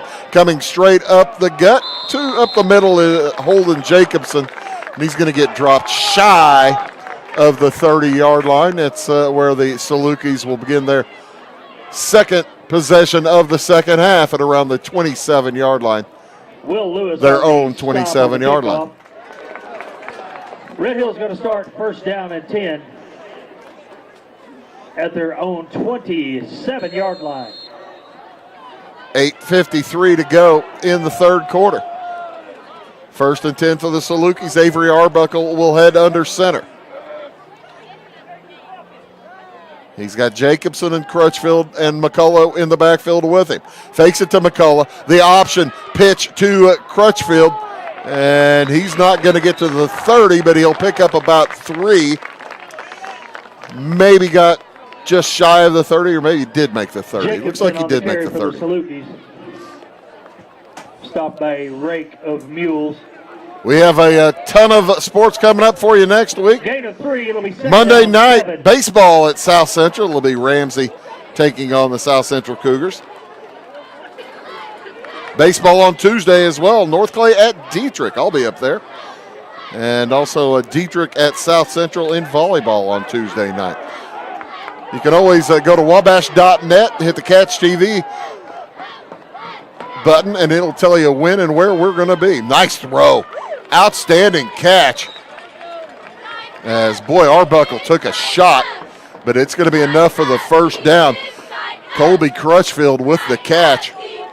And he took a shot as well, but it's going to be a gain of around 9. They needed 7 for the first down. 1st and 10 for the Salukis at their own 39-yard line.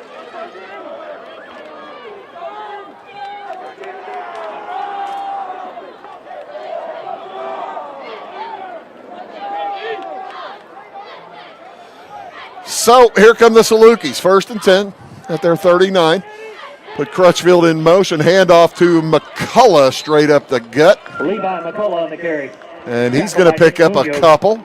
Give him 3 out to the 42-yard line. I tell you what, it's fun to watch these Red Hill Saluki backs, man. They fall forward. They don't get cheated on anything.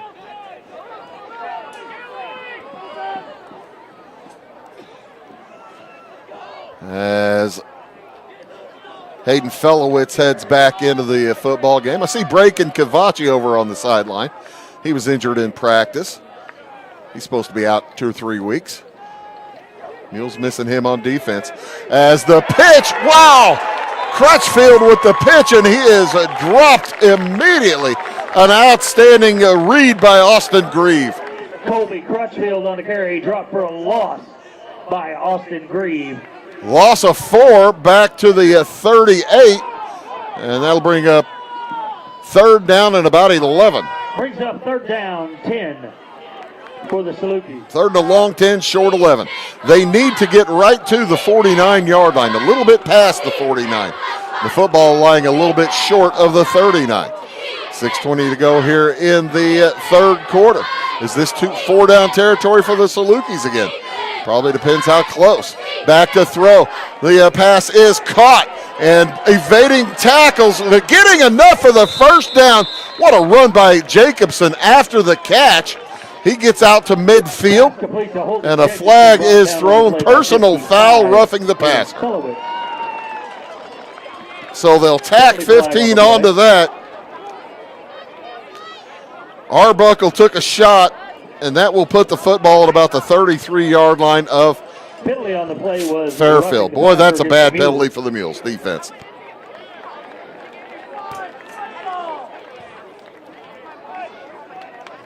Mules defense talking to each other, saying, hey, got to be smarter than that. As those personal foul penalties, those officials, they start marching, and you just keep wondering, when are you going to stop? When are you going to stop? They stop at the 32. 16-yard penalty. How about that? 6 minutes to go in the third. Nobody really in the backfield with Arbuckle. He pitches it to the left, and it is again Jacobson. He's still on his feet. He busts another tackle. He's inside the 20-yard line to about the 18. Well, I tell you what, Holden Jacobson, senior running back, is having a whale of a football game. First down, Salukis. 1st and 10 Salukis. This has been a heck of a drive. Started back at their own 26-yard line, 27-yard line. They're already over 3 minutes into it. First and 10 at the 16. Mules defense on their heels. A man in motion. I think there was 2 men in motion. Looked like illegal motion or false start. It's going to be one or the other. They're going to call a false start because there was a man going in motion, but then the tight end over there on the right-hand side started doing what you're not supposed to do, moving after you're set. This isn't Canadian Football League. You can't have 2 guys moving at the same time. I like the CFL, but those aren't the rules in high school in the United States. So first and 15. Line to gain is around the 6-yard line. Fake handoff. Pitch to the left side. That's going to be Jacobson again. He's going to pick up 2 or 3. Gets up back inside the 20 to the 18-yard line. The Salukis trying to carve into that Mule lead. Fairfield has scored 3 touchdowns in a row. Led at the half, 14-12. Trailed after a quarter, 12-0. All Mules in the second quarter. All Mules scoring since then. 2/3 of the way through this third quarter. But Red Hill is knocking. Second down and 12. At around the 18. Back to throw, lob to the end zone, and it is knocked away. What a great defensive play by Austin Grieve. Intended out there for Brennan Potts. Intended for Brody Waddles. And Grieve caught up at the very end. That ball caught a lot of air. Allowed Grieve to catch up to it, and it'll bring up third down and 12. This is certainly 4-down territory for the Salukis.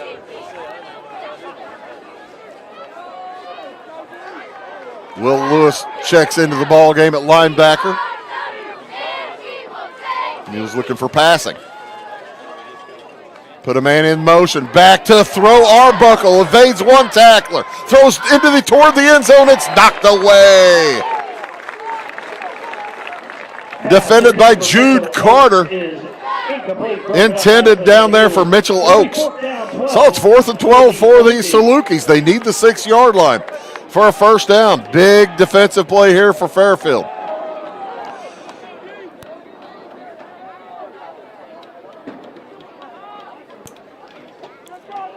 Ball sitting at the 18.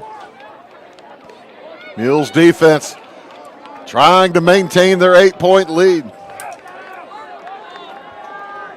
Only 5 seconds left on the play clock as the Salukis get to the line. They snap it in time. Back to throw across the middle. Wide open touchdown. How about that? Levi McCullough on the catch, an 18-yard pitch and catch, and that's their 3rd touchdown they've scored on 4th down. 3:56 to go in the 3rd. Salukis will go for the tie.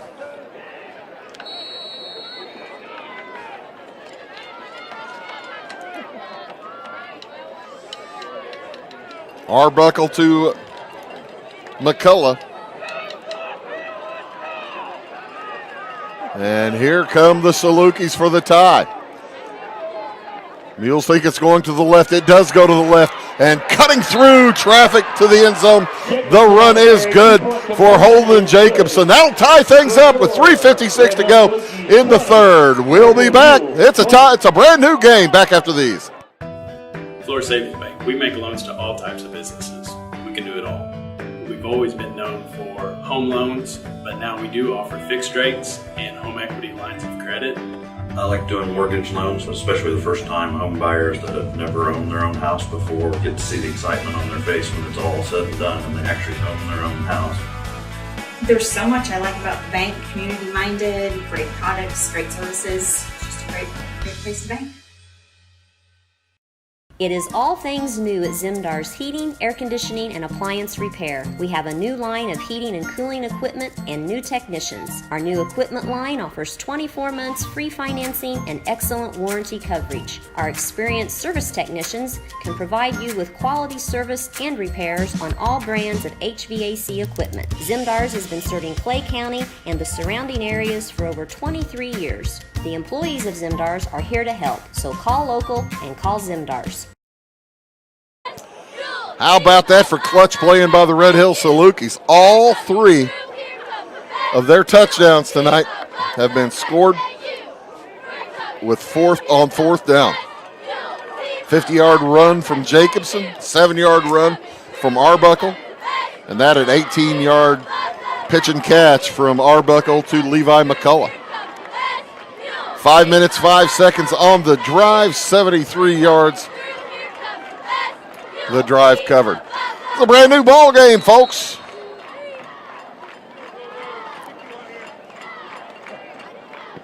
And the kick is toward the side, right at the feet. Nice job by Will Lewis. Hit him in the feet, and he hops on it. Looked like it might go out of bounds, but it almost knocked him down. Mules will have it at their own 46-yard line.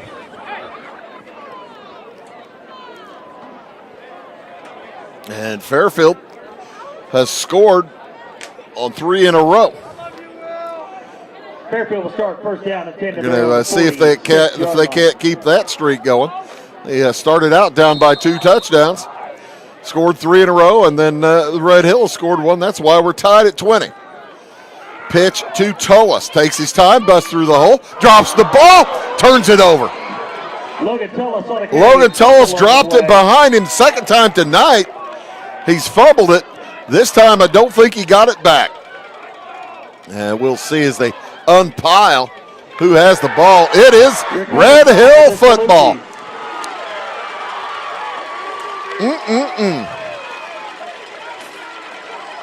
Brody Waddles comes out of the pile with it. And the Mules defense is back at it. 3:48 to go in the third.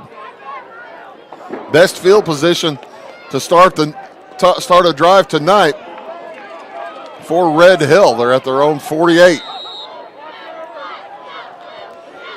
Just when things were going well for Fairfield. Can't stand Prosperity. Fake handoff. The handoff goes to Jacobson. He busts around that left end. He's going to get across midfield to around the 46-yard line of Fairfield. This has been a fun night of football. Fun weekend of football. Hope you're all enjoying it, folks. Next week, baseball on Monday. Ramsey at South Central. On Tuesday, North Clay at Dietrich for baseball, and then also Weber at North Clay for volleyball. Next Thursday night, check that. That's Weber at North Clay for baseball on Thursday night. North Clay at Dietrich for baseball on Tuesday. Dietrich at South Central for baseball. Penalty against the Salukis. I didn't see what that one was. But that's a big one. All the way back to the 39-yard line. Must have been holding.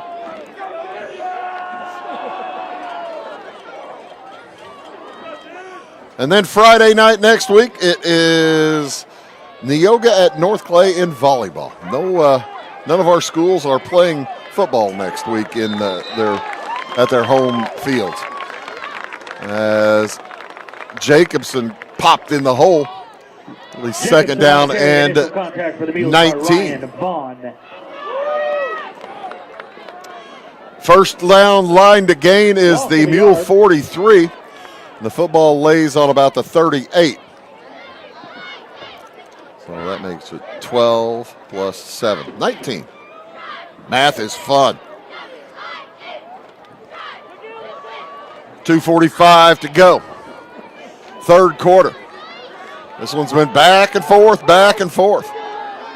Arbuckle with nobody behind him. Screen out to the left side. It is caught.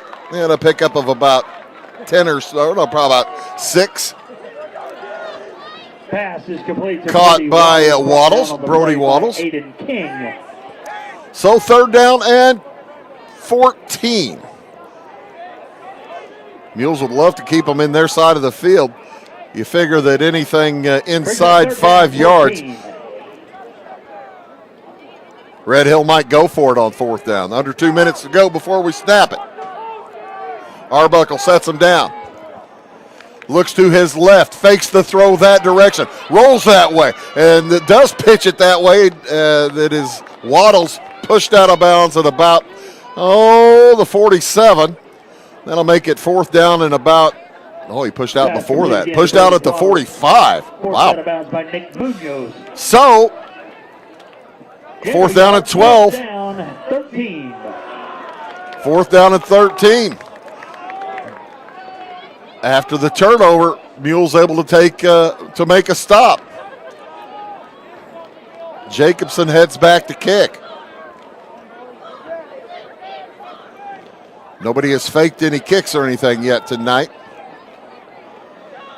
There it is. Jacobson's trying to get the corner turned, and he's not going to get there. How about that? I wondered when that was going to happen. Great job, Lane Robson. Great awareness along with Jaden Wilson. How about Jaden Wilson, the big man running him down?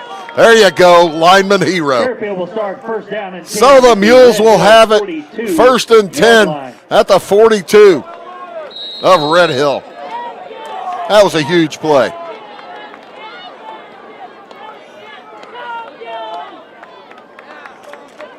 Under center goes Carter. Handoff and straight up the middle is Keegan Downing. Downing at that left wing back spot. Give Tullis a little break. He's been a little limpy anyway. Keegan Downing on the carry. Initial contact by DJ Brashear. Pickup of a couple. Brashear on the tackle for Red Hill. DJ Brashear, pretty big boy out there. Where's number 69? 2nd down and 7. Double handoff. Weaving his way is Barner. Tries to get outside. Does pick up another couple of yards. He'll be dropped at around the 35, 36-yard line, and that's where the Mules will have it 3rd down and about 4. 58 seconds to go. Brings up 3rd down. Fairfield offensive line trying to dominate this Red Hill defensive front into the 4th quarter. Only 40 seconds to go here in the 3rd. Straight up the gut. Cooper Berg is not going to get the 1st down, but he's going to pick up a couple or 3, maybe just a couple. And that'll bring up a 4th down and about 2. Mules don't have to snap it. I suspect they won't. With 18 seconds to go in the quarter, that will do it for the 3rd quarter. What an exciting football game we have going here. Each team with 3 touchdowns, and Fairfield will have it heading into the 4th quarter. 4th down and 2 at the 34 of Red Hill. That's 3. We'll be back for the 4th after these. After 3 quarters of play. When a Fairfield fire truck needs a repair, Cam's there to keep things rolling. And as part of the volunteer fire department, Justin's looking out for Cam and all of Fairfield.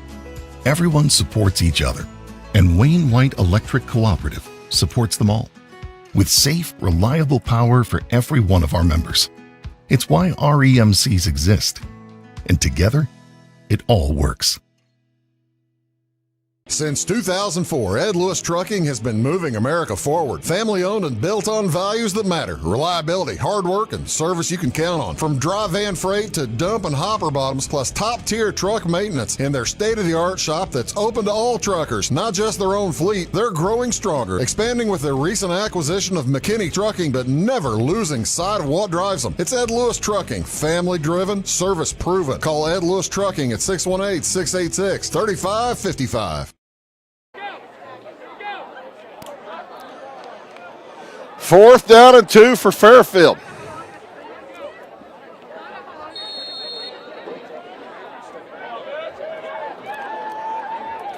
They sprint out to the football. Braxton Marshall, the center, stands over it, snaps it, Pitch to Downing. He busts through. He might score. One man to beat. He will score. Touchdown, Fairfield. How about that?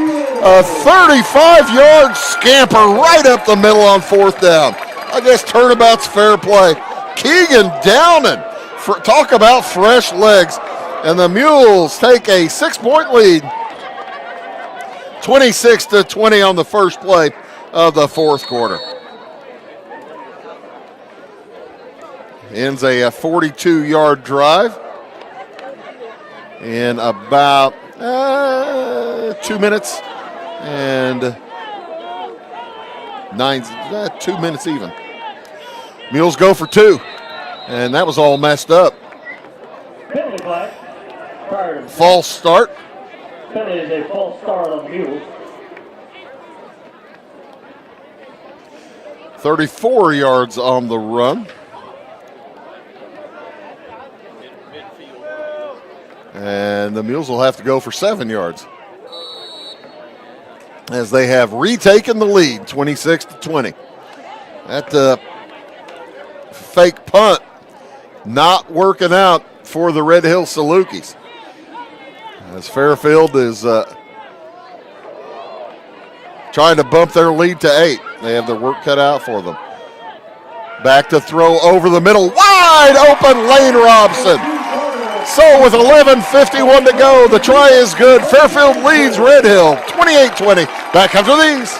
If you're looking for a loan for your brand new home, call Clay County State Bank.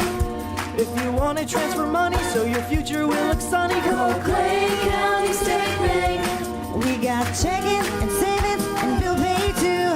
An online banking, just ask our crew. For all your banking needs, we think you will agree. Clay County State Bank is the place you need to be. Clay County State Bank. Tomorrow. Some fear the uncertainty it brings. Some trust the promise it holds. At Grinnell Mutual, we are always looking forward to tomorrow, growing and innovating. So even if the plans you have for the future aren't the same as the plans that the future holds for you, you can be ready.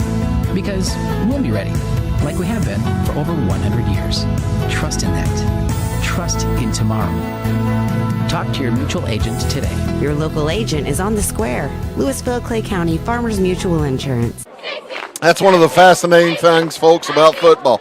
Mules probably wouldn't have passed the ball there if they hadn't had that penalty, if they hadn't needed 8 yards instead of 3.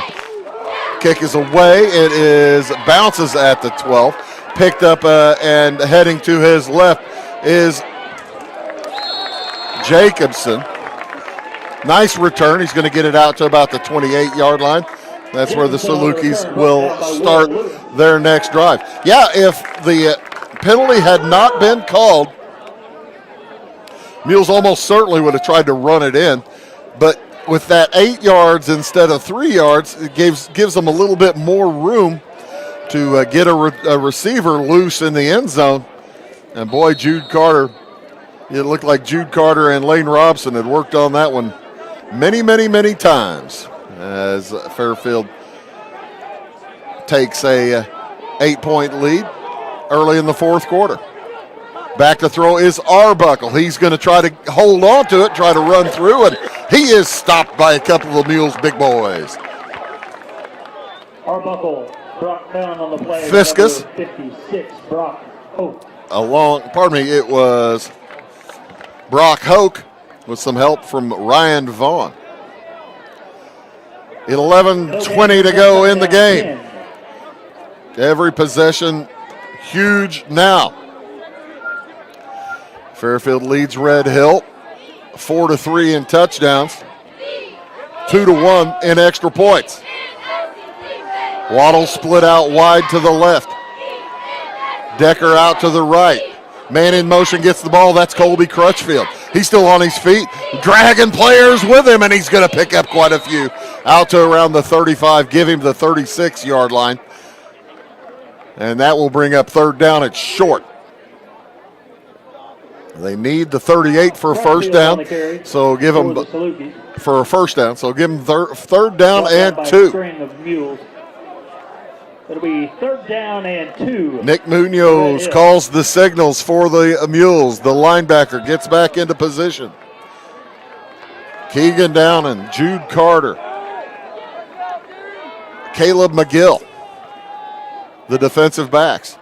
Handoff, getting through the line, 1st down and still on his feet. Finally, Holden Crutchfield knocked to the ground. Holden Jacobson on the carry, tripped up by number 5. Pardon me, Holden Keegan Jacobson. Downing.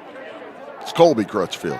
Result of the play is a 1st And down, Red Hill. an injured Red Hill Saluki. That'll be Bowen Hickson on the ground. He is in some pain. Here with 10 minutes, 13 seconds to go. The training staff from both teams ran out in a hurry to take a look at the leg there of Hickson. Bowen Hickson, a freshman. Offensive lineman for the Salukis. Salukis with 1st and 10 at their own 46-yard line. Here with 10:13 to go in the ball game, remind you how the scoring has gone. It was all Red Hill to start things off in the 1st quarter. Holden Jacobson with a 50-yard run. And all their touchdowns, by the way, for Red Hill have been scored on 4th down. 50-yard scamper for Jacobson, and then Avery Arbuckle with a 7-yard run. The Mules answered with a couple of touchdowns. There were 3 in a row themselves. Michael Barner, 2-yard plunge. Cooper Berg, a 1-yard dive. And Michael Barner with a 52-yard scamper with 9 minutes to go in the 3rd. Arbuckle to Levi McCullough tied it. 3:56 to go in the 3rd, and Keegan Downing just put the Mules in the lead with about a minute and a half ago. Under center goes Arbuckle. Nobody to hand it to, and he goes nowhere. Messed up play as Will Lewis drags him down. Play by number 40, Will Lewis. And another injured offensive lineman, I believe, for the Red Hill Salukis. That may not be offensive lineman. That may be Arbuckle. That is Arbuckle. Lewis had a hold of his waist, and he was twisted to the ground, but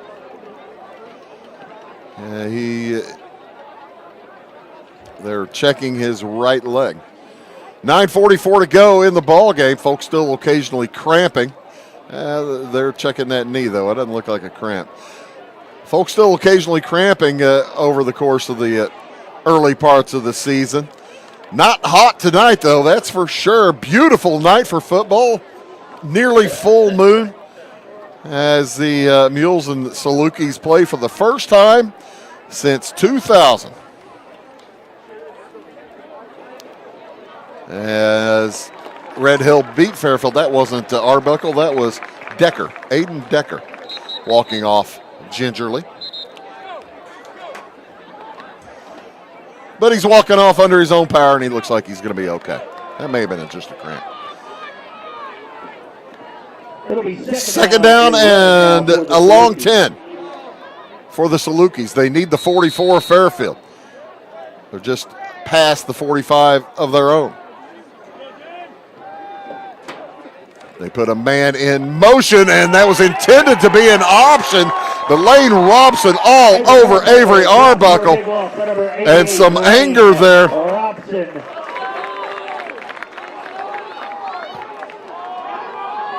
From one of these blockers. I think that was Mitchell Oakes slamming the ground saying, doggone it. That was my man. Loss of 2 on the play.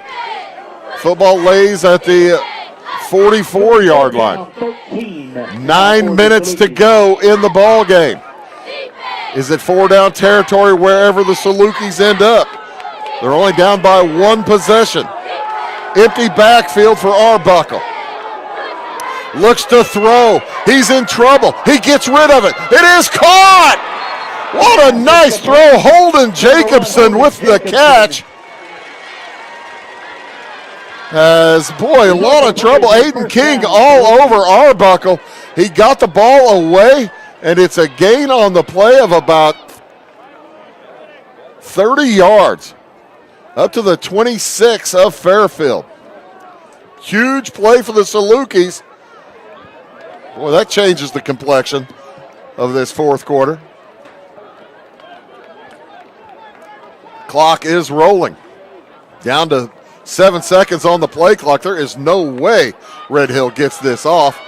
And will they call timeout?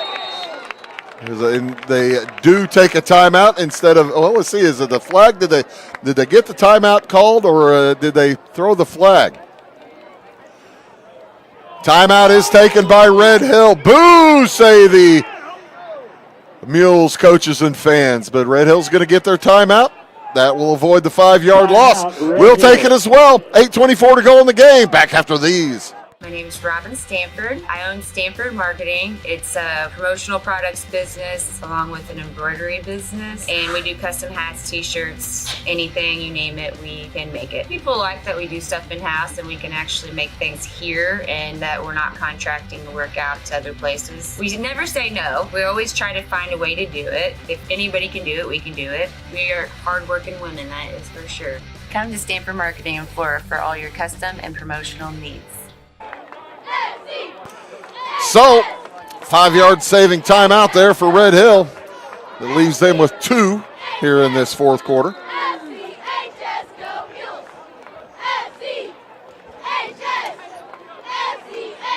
As Avery Arbuckle back into the shotgun by himself. 3 receivers to the right, 2 to the left. Good snap. He falls back on it, and it is a screen. But Lane Robson was right there. He had that read perfectly. Levi McCullough on the catch. Number 88, Lane Robson. Maybe picks up no gain on the nothing. Play. Second down, 10. The screen looked pretty doggone good. Had Robson not been there, he had blocking, and he was going to run for a long time. McCullough's a pretty good runner in the open field. Robson reads it. Second down and 10 at the 26 of Fairfield. Red Hill trying to get a tie. Handoff, and a nice move is McCullough. Like I said, he runs hard inside the 20. It looks like he's going to have first down yardage. Brought down by Caleb McGill. Nope, he does not have first down yardage. Now they did have first down. They aren't moving the chains, though. What are you waiting on, boys? Now they're moving the chains. Of the play is a first I guess they down were waiting to be Red told. First and 10 at the 15 for Red Hill, the Salukis. Last time these two teams played, Salukis beat Fairfield 34-0. That was 25 years ago. Under center goes Arbuckle. Hands it to McCullough straight up the gut. He's going to get to around the 10-yard line before being shoved backwards. McCullough beginning to get pretty tired out there.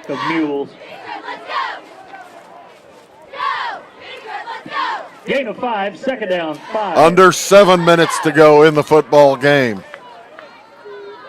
Aiden Decker back into the huddle. Good to see. He's healthy again for Red Hill. He splits out wide to the right. Waddles to the left. McCullough behind the quarterback.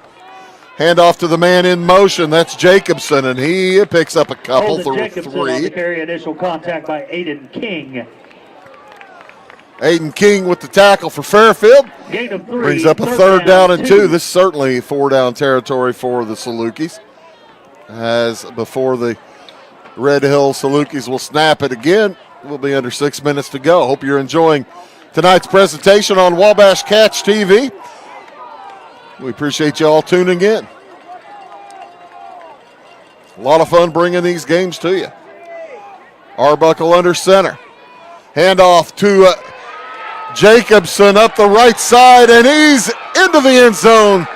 Touchdown, Red Hill. Holden Jacobson on the with carry. 5:39 to go. 7-yard plunge.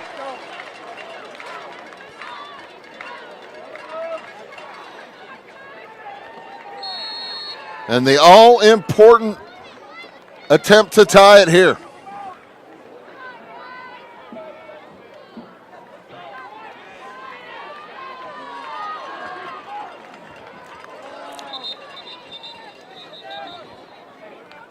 As the Salukis, the Mules call timeout. Timeout, Fairfield. Before this extra point. That's their first timeout of this half.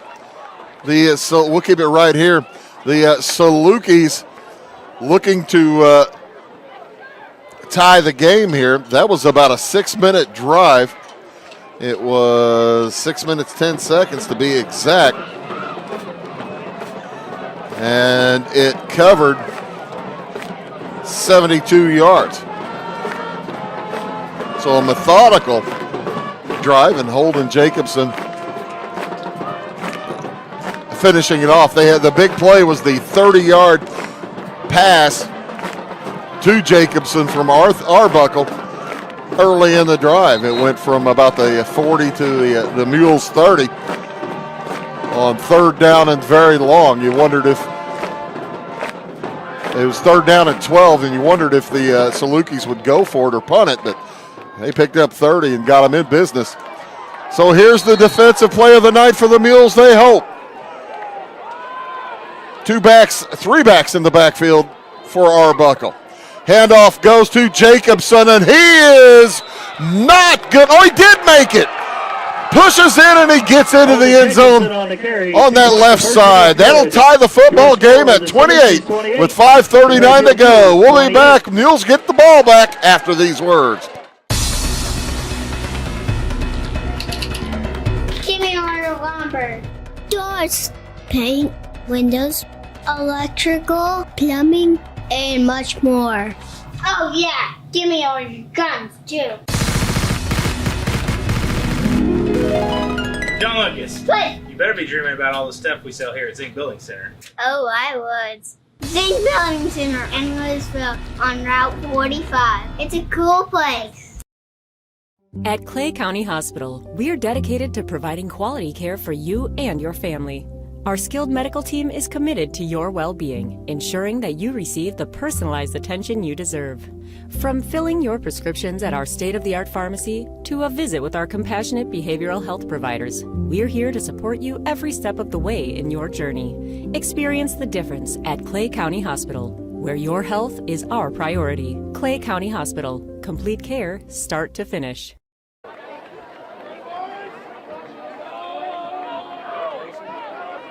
Volleyball team finished up at Olney, went 4-1 on the tournament on the day. 3-1, pardon me. 3-2? Third place, okay, gotcha. Carrington Rogers giving the helpful information as she goes get hot dog money from Billy. 5:39 to go in the football game. Jacobson set to kick it away. It's been a dandy. Short kick. Gathered by Felowitz at about the 43, and that's why people with numbers over 50 do not try to carry the ball. Felowitz is hit, the ball pops loose, and Will Lewis able to fall on it for Fairfield. They'll have it 1st and 10 at their own 41. There's a reason. Fairfield will start 1st down and 10 at their own 41-yard line. There is a reason that teams don't let big guys run the ball.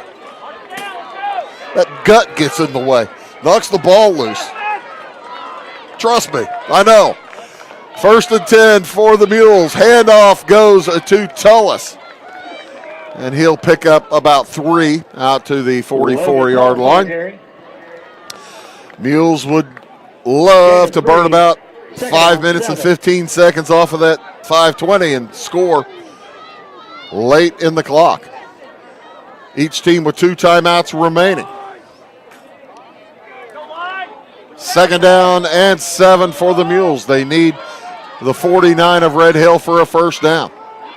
Handoff to Barner, cuts against the grain. Still on his feet. He's going to have 1st down yardage or close to it. Michael Barner on the carry, brought down by a Looks like he's going to have it to the 48 before shoved down by Holden Jacobson. So first 10 for Fairfield into Mules. First down. Saluki territory. Speaking of Salukis, heard SIU was playing pretty well up at Purdue tonight. Hope they're still doing well. I'll check that score here eventually. Handoff again to Tullis. He's through traffic and he's going to have close to first down yardage. Looks like he will have it at the 38-yard line. So Mules offense chugging along right now. 4.5 minutes to go. Result of the play is the Mules. First down. First and 10 at the 38. Fairfield crowd making noise. Handoff to Tullis. He's going to pick up 5 or so. Gets inside the 35 to around the 33, 32. Give him the 33, 32 and a half. Logan Tullis on the carry. Initial contact on the play by number 69. And the clock will roll under 4 minutes before the Mules snap it again. 5, second down, 5. We're tied at 28.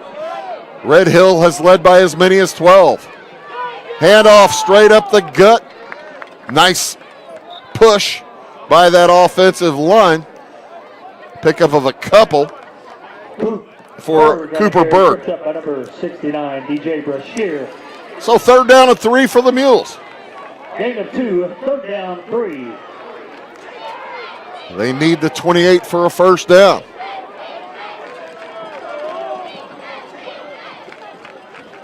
Handoff again to Tullis through traffic. He's not going to get to the 28. Maybe with second effort. Now he gets to the 29.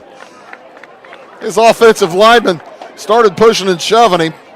Logan Tullis on the Brock Hope, initial contact by Jaden Wilson, Jack Copeland were trying to help out. Fourth down, 1. They're going to call it a yard on fourth down. Big play here for Fairfield. 20 seconds to go on the play clock, and as Carter gets to the huddle with 14, Mules are going to have to hurry. They do have 2 timeouts remaining. Under center. Handoff to Tullis, and he ain't going to make it. It'll be Red Hill football. Tullis hitting the hole. Levi McCullough just stood him right up, and it'll be Red Hill football. The offense stopped by the big Red Hill defense with 2:39 to go. It's going to be a turnover on downs, and Red Hill will take over. So, Mules turn it over on downs. Salukis will start first and 10 at their own 20. Salukis will try to go 61 yards to the end zone with 2:39. I think that's 71 yards. Math is good when you do it right. Ball to 29. First and 10 for the Salukis. Crutchfield in motion. And to the left side. And not much for McCullough. Aiden King with the tackle. Gain of 2. Second down, 8. And we may be looking right in the face of overtime. High school overtime a little bit different from college overtime and pro overtime. And start the football at the 10-yard line and see what you can do. Crutchfield in motion, gets the handoff, breaks the tackle, bounces to the outside, and he's going to get knocked down after picking up the first down at around the 42. Colby Crutchfield on a carry brought down by Keegan. Under 2 minutes to go in the ball game. First down. In regulation.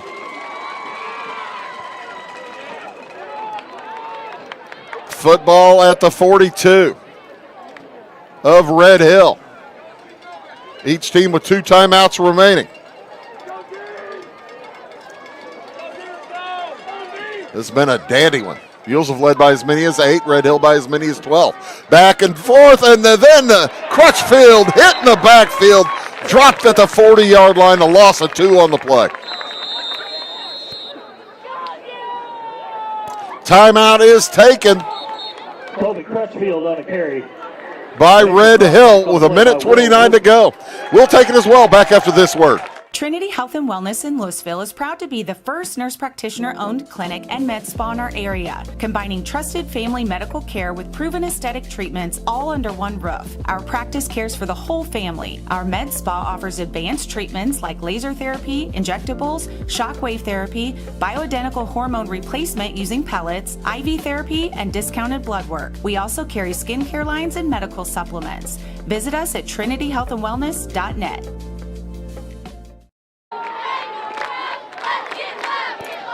St. Louis Cardinals won tonight. That's good to see. I'm looking for that Michigan State and Boston College tied at 24 heading into the fourth quarter. I'm looking for the Purdue SIU score, and I guess I missed it, unless it surely isn't already over.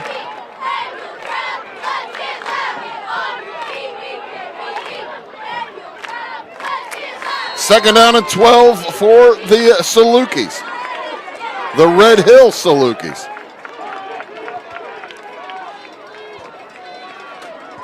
With 1:29 to go on the clock. Handoff back to the original line of scrimmage. Heads Jacobson, and he gets up limping. Brought down nicely by Jaden Wilson. And that will bring up third down and 10. Fairfield will take their second timeout, each team with one timeout remaining. Basically, going to see what Red Hill does here on this play, and that's when we'll see who ends up deciding to take their last timeout. If Red Hill unable to get to that first down marker, they will most likely kick it away. Fairfield would have the ball in a relatively decent field position at their own 30, 35-yard line. You never know. But that all lays on the ups and downs of this third down and 10 play from the 42-yard line for the Salukis. Purdue leads SIU 27-14, and they've got an extra point attempt coming. So it looks like Purdue leads by 2 touchdowns with a whole quarter to go. Oklahoma leads Michigan 21-7. That's always fun to see Michigan lose. 1:13 to go on the clock. Jacobson in motion. Gets the ball. He throws it. He's got a man. And it is out of bounds. Incomplete. Pass is complete, but out of bounds. So that will stop the clock with 1:07 to go. Fourth down 10 for the Salukis. Fourth down and 10. Jacobson will head back, presumably to punt.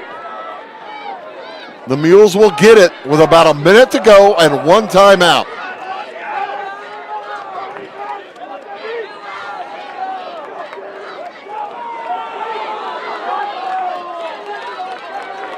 An all-important snap here to be made by DJ Brashear. Jacobson back to kick it. There's nobody deep for Fairfield. Now heading back there finally is Austin Grieve. The kick is away, and my heavens, that is a good one. To the 10-yard line, where Grieve will fall on it at the 9. Couldn't pick it up cleanly. Oh my heavens, that was a 50-yarder. Give him 51. Whew. So 59 seconds and 90 yards to go for Fairfield.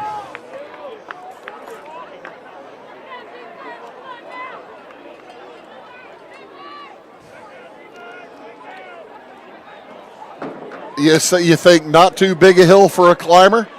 That's a pretty big hill. That's a pretty big hill. Tied up at 29.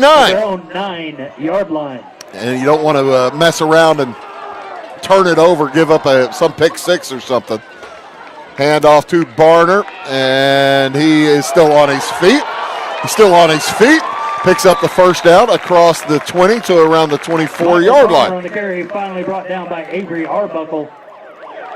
With 51 seconds to go. Carter heads into the huddle. We'll see if they can't pick up some more yardage. Most likely without throwing it. Handoff again to Barner. Tries to get outside. He's caught. And Fairfield will take their final timeout with 38 seconds to go here in the fourth quarter. It's a tie ball game, 28-28. Mules take their final timeout. Second down, 5, timeout, Mules. We will take it as well. We'll be back right after this word. We like technology at Flora Savings Bank. Here's what you can accomplish in our mobile banking app in less than 30 seconds. See account balances in your transactions, set up an account alert, make a transfer between accounts, get an alert text message about your transfer, pay a bill, turn your debit card off and then back on. It all happens in the palm of your hand with our free My Bank to Go app. Search My Bank to Go in the App Store or Google Play and give mobile banking a try. Flora Savings Bank, member FDIC and equal housing lender.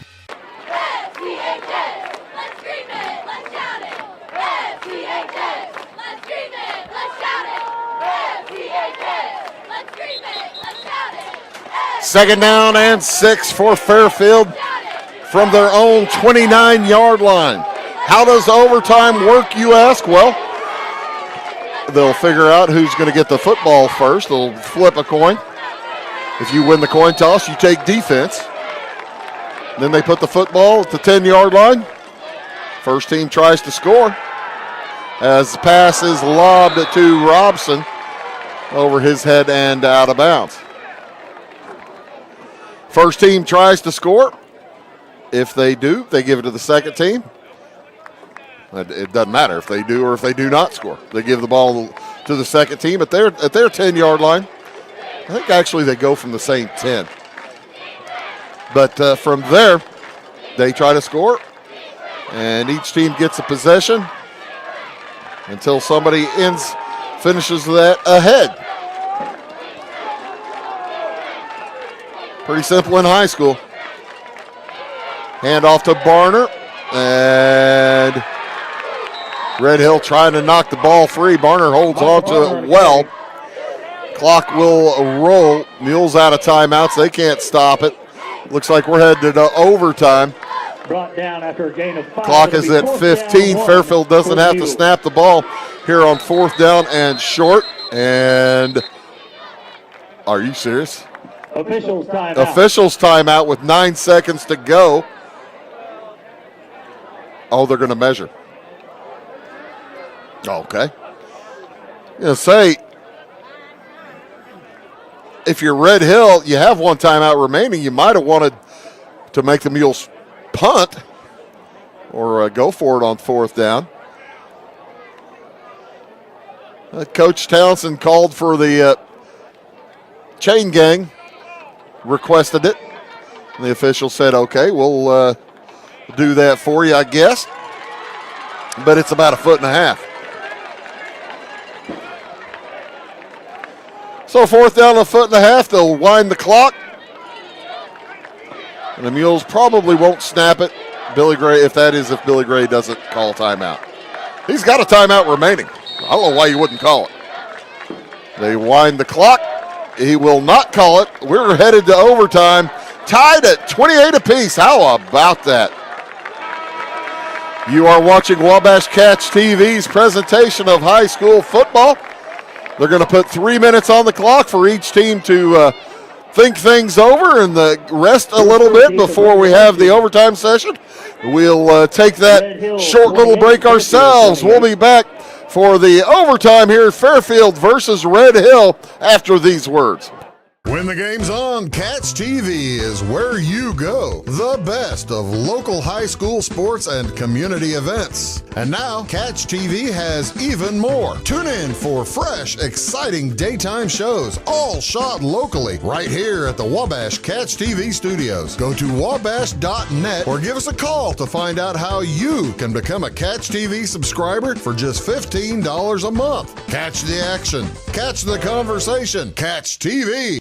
Briscoe Surplus Sales on the northeast edge of Flora is your one-stop do-it-all shop. Looking for rugged boots and footwear from great brands like Lacrosse, Rocky, and Carolina? They're there. How about top-notch small engine parts and service? Briscoe Surplus Sales has it. Whether you're wiring your switches or switching your wiring, Briscoe Surplus Sales has the solution and the know-how to help you get the job done right the first time. Briscoe Surplus Sales, your one-stop do-it-all shop. Having car trouble, need a tow, or just some routine maintenance? Butcher Automotive in Louisville has you covered. Locally owned and operated, Butcher Automotive offers complete vehicle repair services along with tire sales and wheel alignment. They're your local Hankook tire and interstate battery dealer. Butcher Automotive offers free local pickup and delivery so your car can be repaired while you're at work or at home. Butcher strives to treat everyone's vehicle as their own. At Butcher Automotive, they don't want you to give them your business, they want to earn it. This is Christy, inviting you to wrap yourself in lasting luxury at Carnaby Square. We specialize in one-on-one customer service, high quality, head-turning, on-trend fashions, footwear, accessories, and a complete line of Brighton leather goods and jewelry. If you want to nix fast fashion and invest in a true-to-size, ethically manufactured wardrobe that you'll wear for years, it's time to treat yourself at Carnaby Square in downtown Fairfield. When you want hometown work ethic and customer first service and you need the best insurance at a good price, think The Insurance Place in Iuka. With over 15 years of experience, Jamie Butts offers the best in home, auto, commercial, farm, and Medicare supplement insurance. The Insurance Place handles a variety of companies and provides the flexibility that only an independent agent can deliver. Plus, bundled pricing saves you so much more. It's The Insurance Place at the Ice Cream Corner on Route 50. So, the teams head out to the center of the field. We're going to have another coin toss. Welcome back here to Wabash Catch TV's presentation of high school football. You get a little extra football tonight. That's cool. As the Salukis will have the call, the opportunity to call heads or tails. And we'll see pretty quickly which direction they want to go in. I'm guessing both teams use the same end zone, so I'm guessing that we would go to the north end zone. It's a little bit more well lit, but we'll see. I know there's really not much difference other than the band being on the east end zone. The band's on the west side. The larger crowd is in the east side. So, doesn't really matter. As the officials are explaining the rules, Red Hill scored the first 2 touchdowns of the game. In the first quarter, a Holden Jacobson 50-yard run, and then an Avery Arbuckle 7-yard run. Both extra point attempts failed. And looks like the Salukis win the toss, and the Mules choose to go to the east or the west end zone. So we'll go to the right-hand side of your screen. The Salukis will defer. Fairfield will have the football first, trying to get into Red Hill has won the toss and has chosen the west play end zone. defense. As I mentioned, Jacobson with the first score tonight, 50-yard run, then followed by Avery Arbuckle, a 7-yard run. That made it 12-0 as both the extra point attempts failed. The Mules responded in the second quarter with a couple of touchdowns of their own. Michael Barner on a 2-yard plunge, followed by Cooper Berg 1-yard plunge. That was after a 62-yard run from Michael Barner. The extra point attempt on that one was good. That made it 14-12 Fairfield, ending the half. In the second half, Barner ran a 52-yard scamper. Pass failed, made it 20-12 Fairfield. Levi McCullough for Red Hill tied it up. A pass from Arbuckle to McCullough. 20-20 late in the third. In the fourth, Keegan Downen with a 34-yard run up the middle, and that made it 28-20 Fairfield after the pass to Robson was good. Then with 5:39, Holden Jacobson scored from 7 yards out. The run was good. That tied the game up at 28. Lob pass to the end zone again to Robson, and he's got it. So the Mules score on the first play from scrimmage.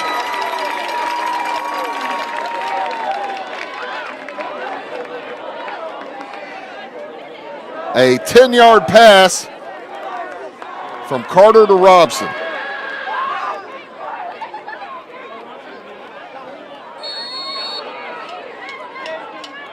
Lane Robson with his second opportunity of scoring points tonight. He has 8 points this evening. Carter will set him down for the extra point attempt. Double handoff. Barner bounces to the outside. He's in for the extra point. So the Mules go up 36-28. We'll keep it right here. The Mules 36, Red Hill 28.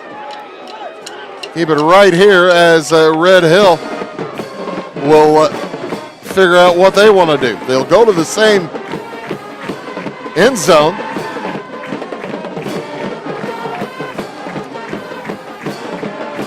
The band is fired up. The fans are on their feet here for Fairfield. And the defense will see what they can do against this good offense for Red Hill. This has been up and down all night long. It's been a heck of a lot of fun, folks. Thank you so much for tuning in. Hope you're enjoying it. Here's Saturday Night Football. It's like playoff action. Salukis to the 10-yard line. Avery Arbuckle under center. He's got Levi McCullough behind him. In motion is Crutchfield. Back to throw. And the ball is knocked away. It's going to be called an incomplete pass. As great defense up front, Aiden King and Jaden Wilson all over Avery Arbuckle. Broken up and taken care of by Aiden King. Second down. And goal at the 10.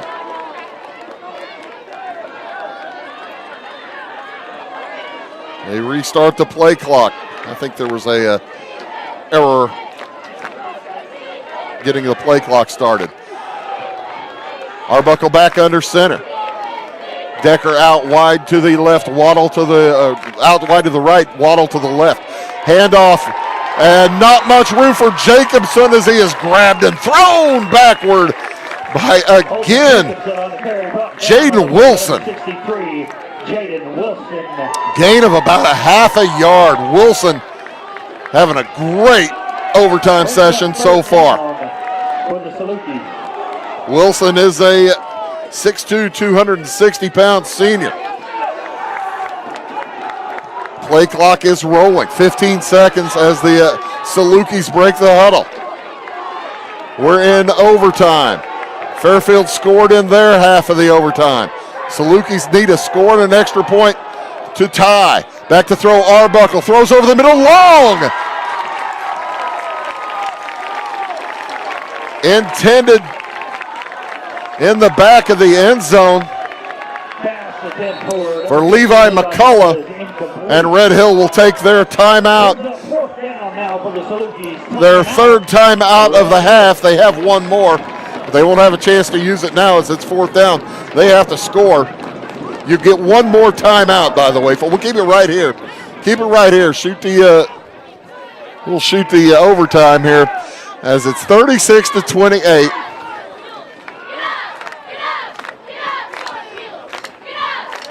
Each team gets one more timeout when you go to overtime. Red Hill had one left. And they have one remaining now. The Mules have one remaining. I thought Red Hill had one left, but it doesn't say so on the scoreboard. Maybe I missed the timeout. Big play here. Salukis have to score. Mules defense, if they hold, they win. Into the shotgun goes Arbuckle. Back to throw. Looks to his right. Has to run. He's in trouble. Throws over the middle. Ball's knocked away. And incomplete. Incomplete. The Mules will win it. The Mules win it. As it went tipped through traffic. Landed near the arms of Aiden Decker. And Fairfield wins it 36-28 in overtime. What a win for the Mules. Down by 12 points earlier. They caught up, took the lead 14-12, took the lead 20-12. Red Hill came back and tied it up 20-20. Mules retook the lead 28-20. I may as well give you the whole scoring as the teams head out to meet at the center of the field. With 3:58 to go in the first quarter. Holden Jacobson scored for Red Hill on a 50-yard run. The kick failed. That made it 6-0. Avery Arbuckle then scored on a 7-yard run with 15 seconds to go in the first quarter. Pass failed there, and it was a 12-0 lead for the Salukis. Michael Barner scored for the Mules with 7:18 to go in the second on a 2-yard plunge. The run failed, made it 12-6 Red Hill. Then Cooper Berg on a 1-yard dive with 42 seconds to go. That followed a 62-yard run from Michael Barner. Fairfield took the lead after the Michael Barner extra point run was good. That made it 14-12 Fairfield. The Mules took a 2-point lead into the half. In the second half, with 9:01 to go in the third, Michael Barner on a 52-yard scamper put the Mules up by 8, 20-12. The pass failed. Arbuckle then threw an 18-yard 4th down pass to Levi McCullough. Jacobson's run was good, and with 3:56 in the third quarter, that tied it up at 20 apiece. Keegan Downen with a 34-yard run up the middle with 11:51 to go in the game, put the Mules up 28-20 after the pass to Robson was good. Holden Jacobson then tied it up for the Salukis with 5:39 to go in the game, 7-yard run. The run was good for the extra point. That made it 28-28. And in overtime, Lane Robson on a 10-yard pass from Jude Carter. Barner's run was good. That gave the Mules a 36-28 lead, which they held on to, winning on the last play of the game with a ball tipped through traffic, lands on the ground before it is grabbed by Aiden Decker, and a great win for the Mules. They move to 2-0 on the season. The Salukis fall to 1-1 on the season. What a fun night of football here in Fairfield. We hope you enjoyed it. We certainly enjoyed bringing it to you here on Wabash Catch TV. Thank you all so much for tuning in to Wabash. For Don Ross, for Mason Hager, for Steve Jordan and Abby Springmeyer, my name is Bruce Dickey, reminding you tonight's final score in overtime. Fairfield defeats Red Hill 36-28. So long from the train yard.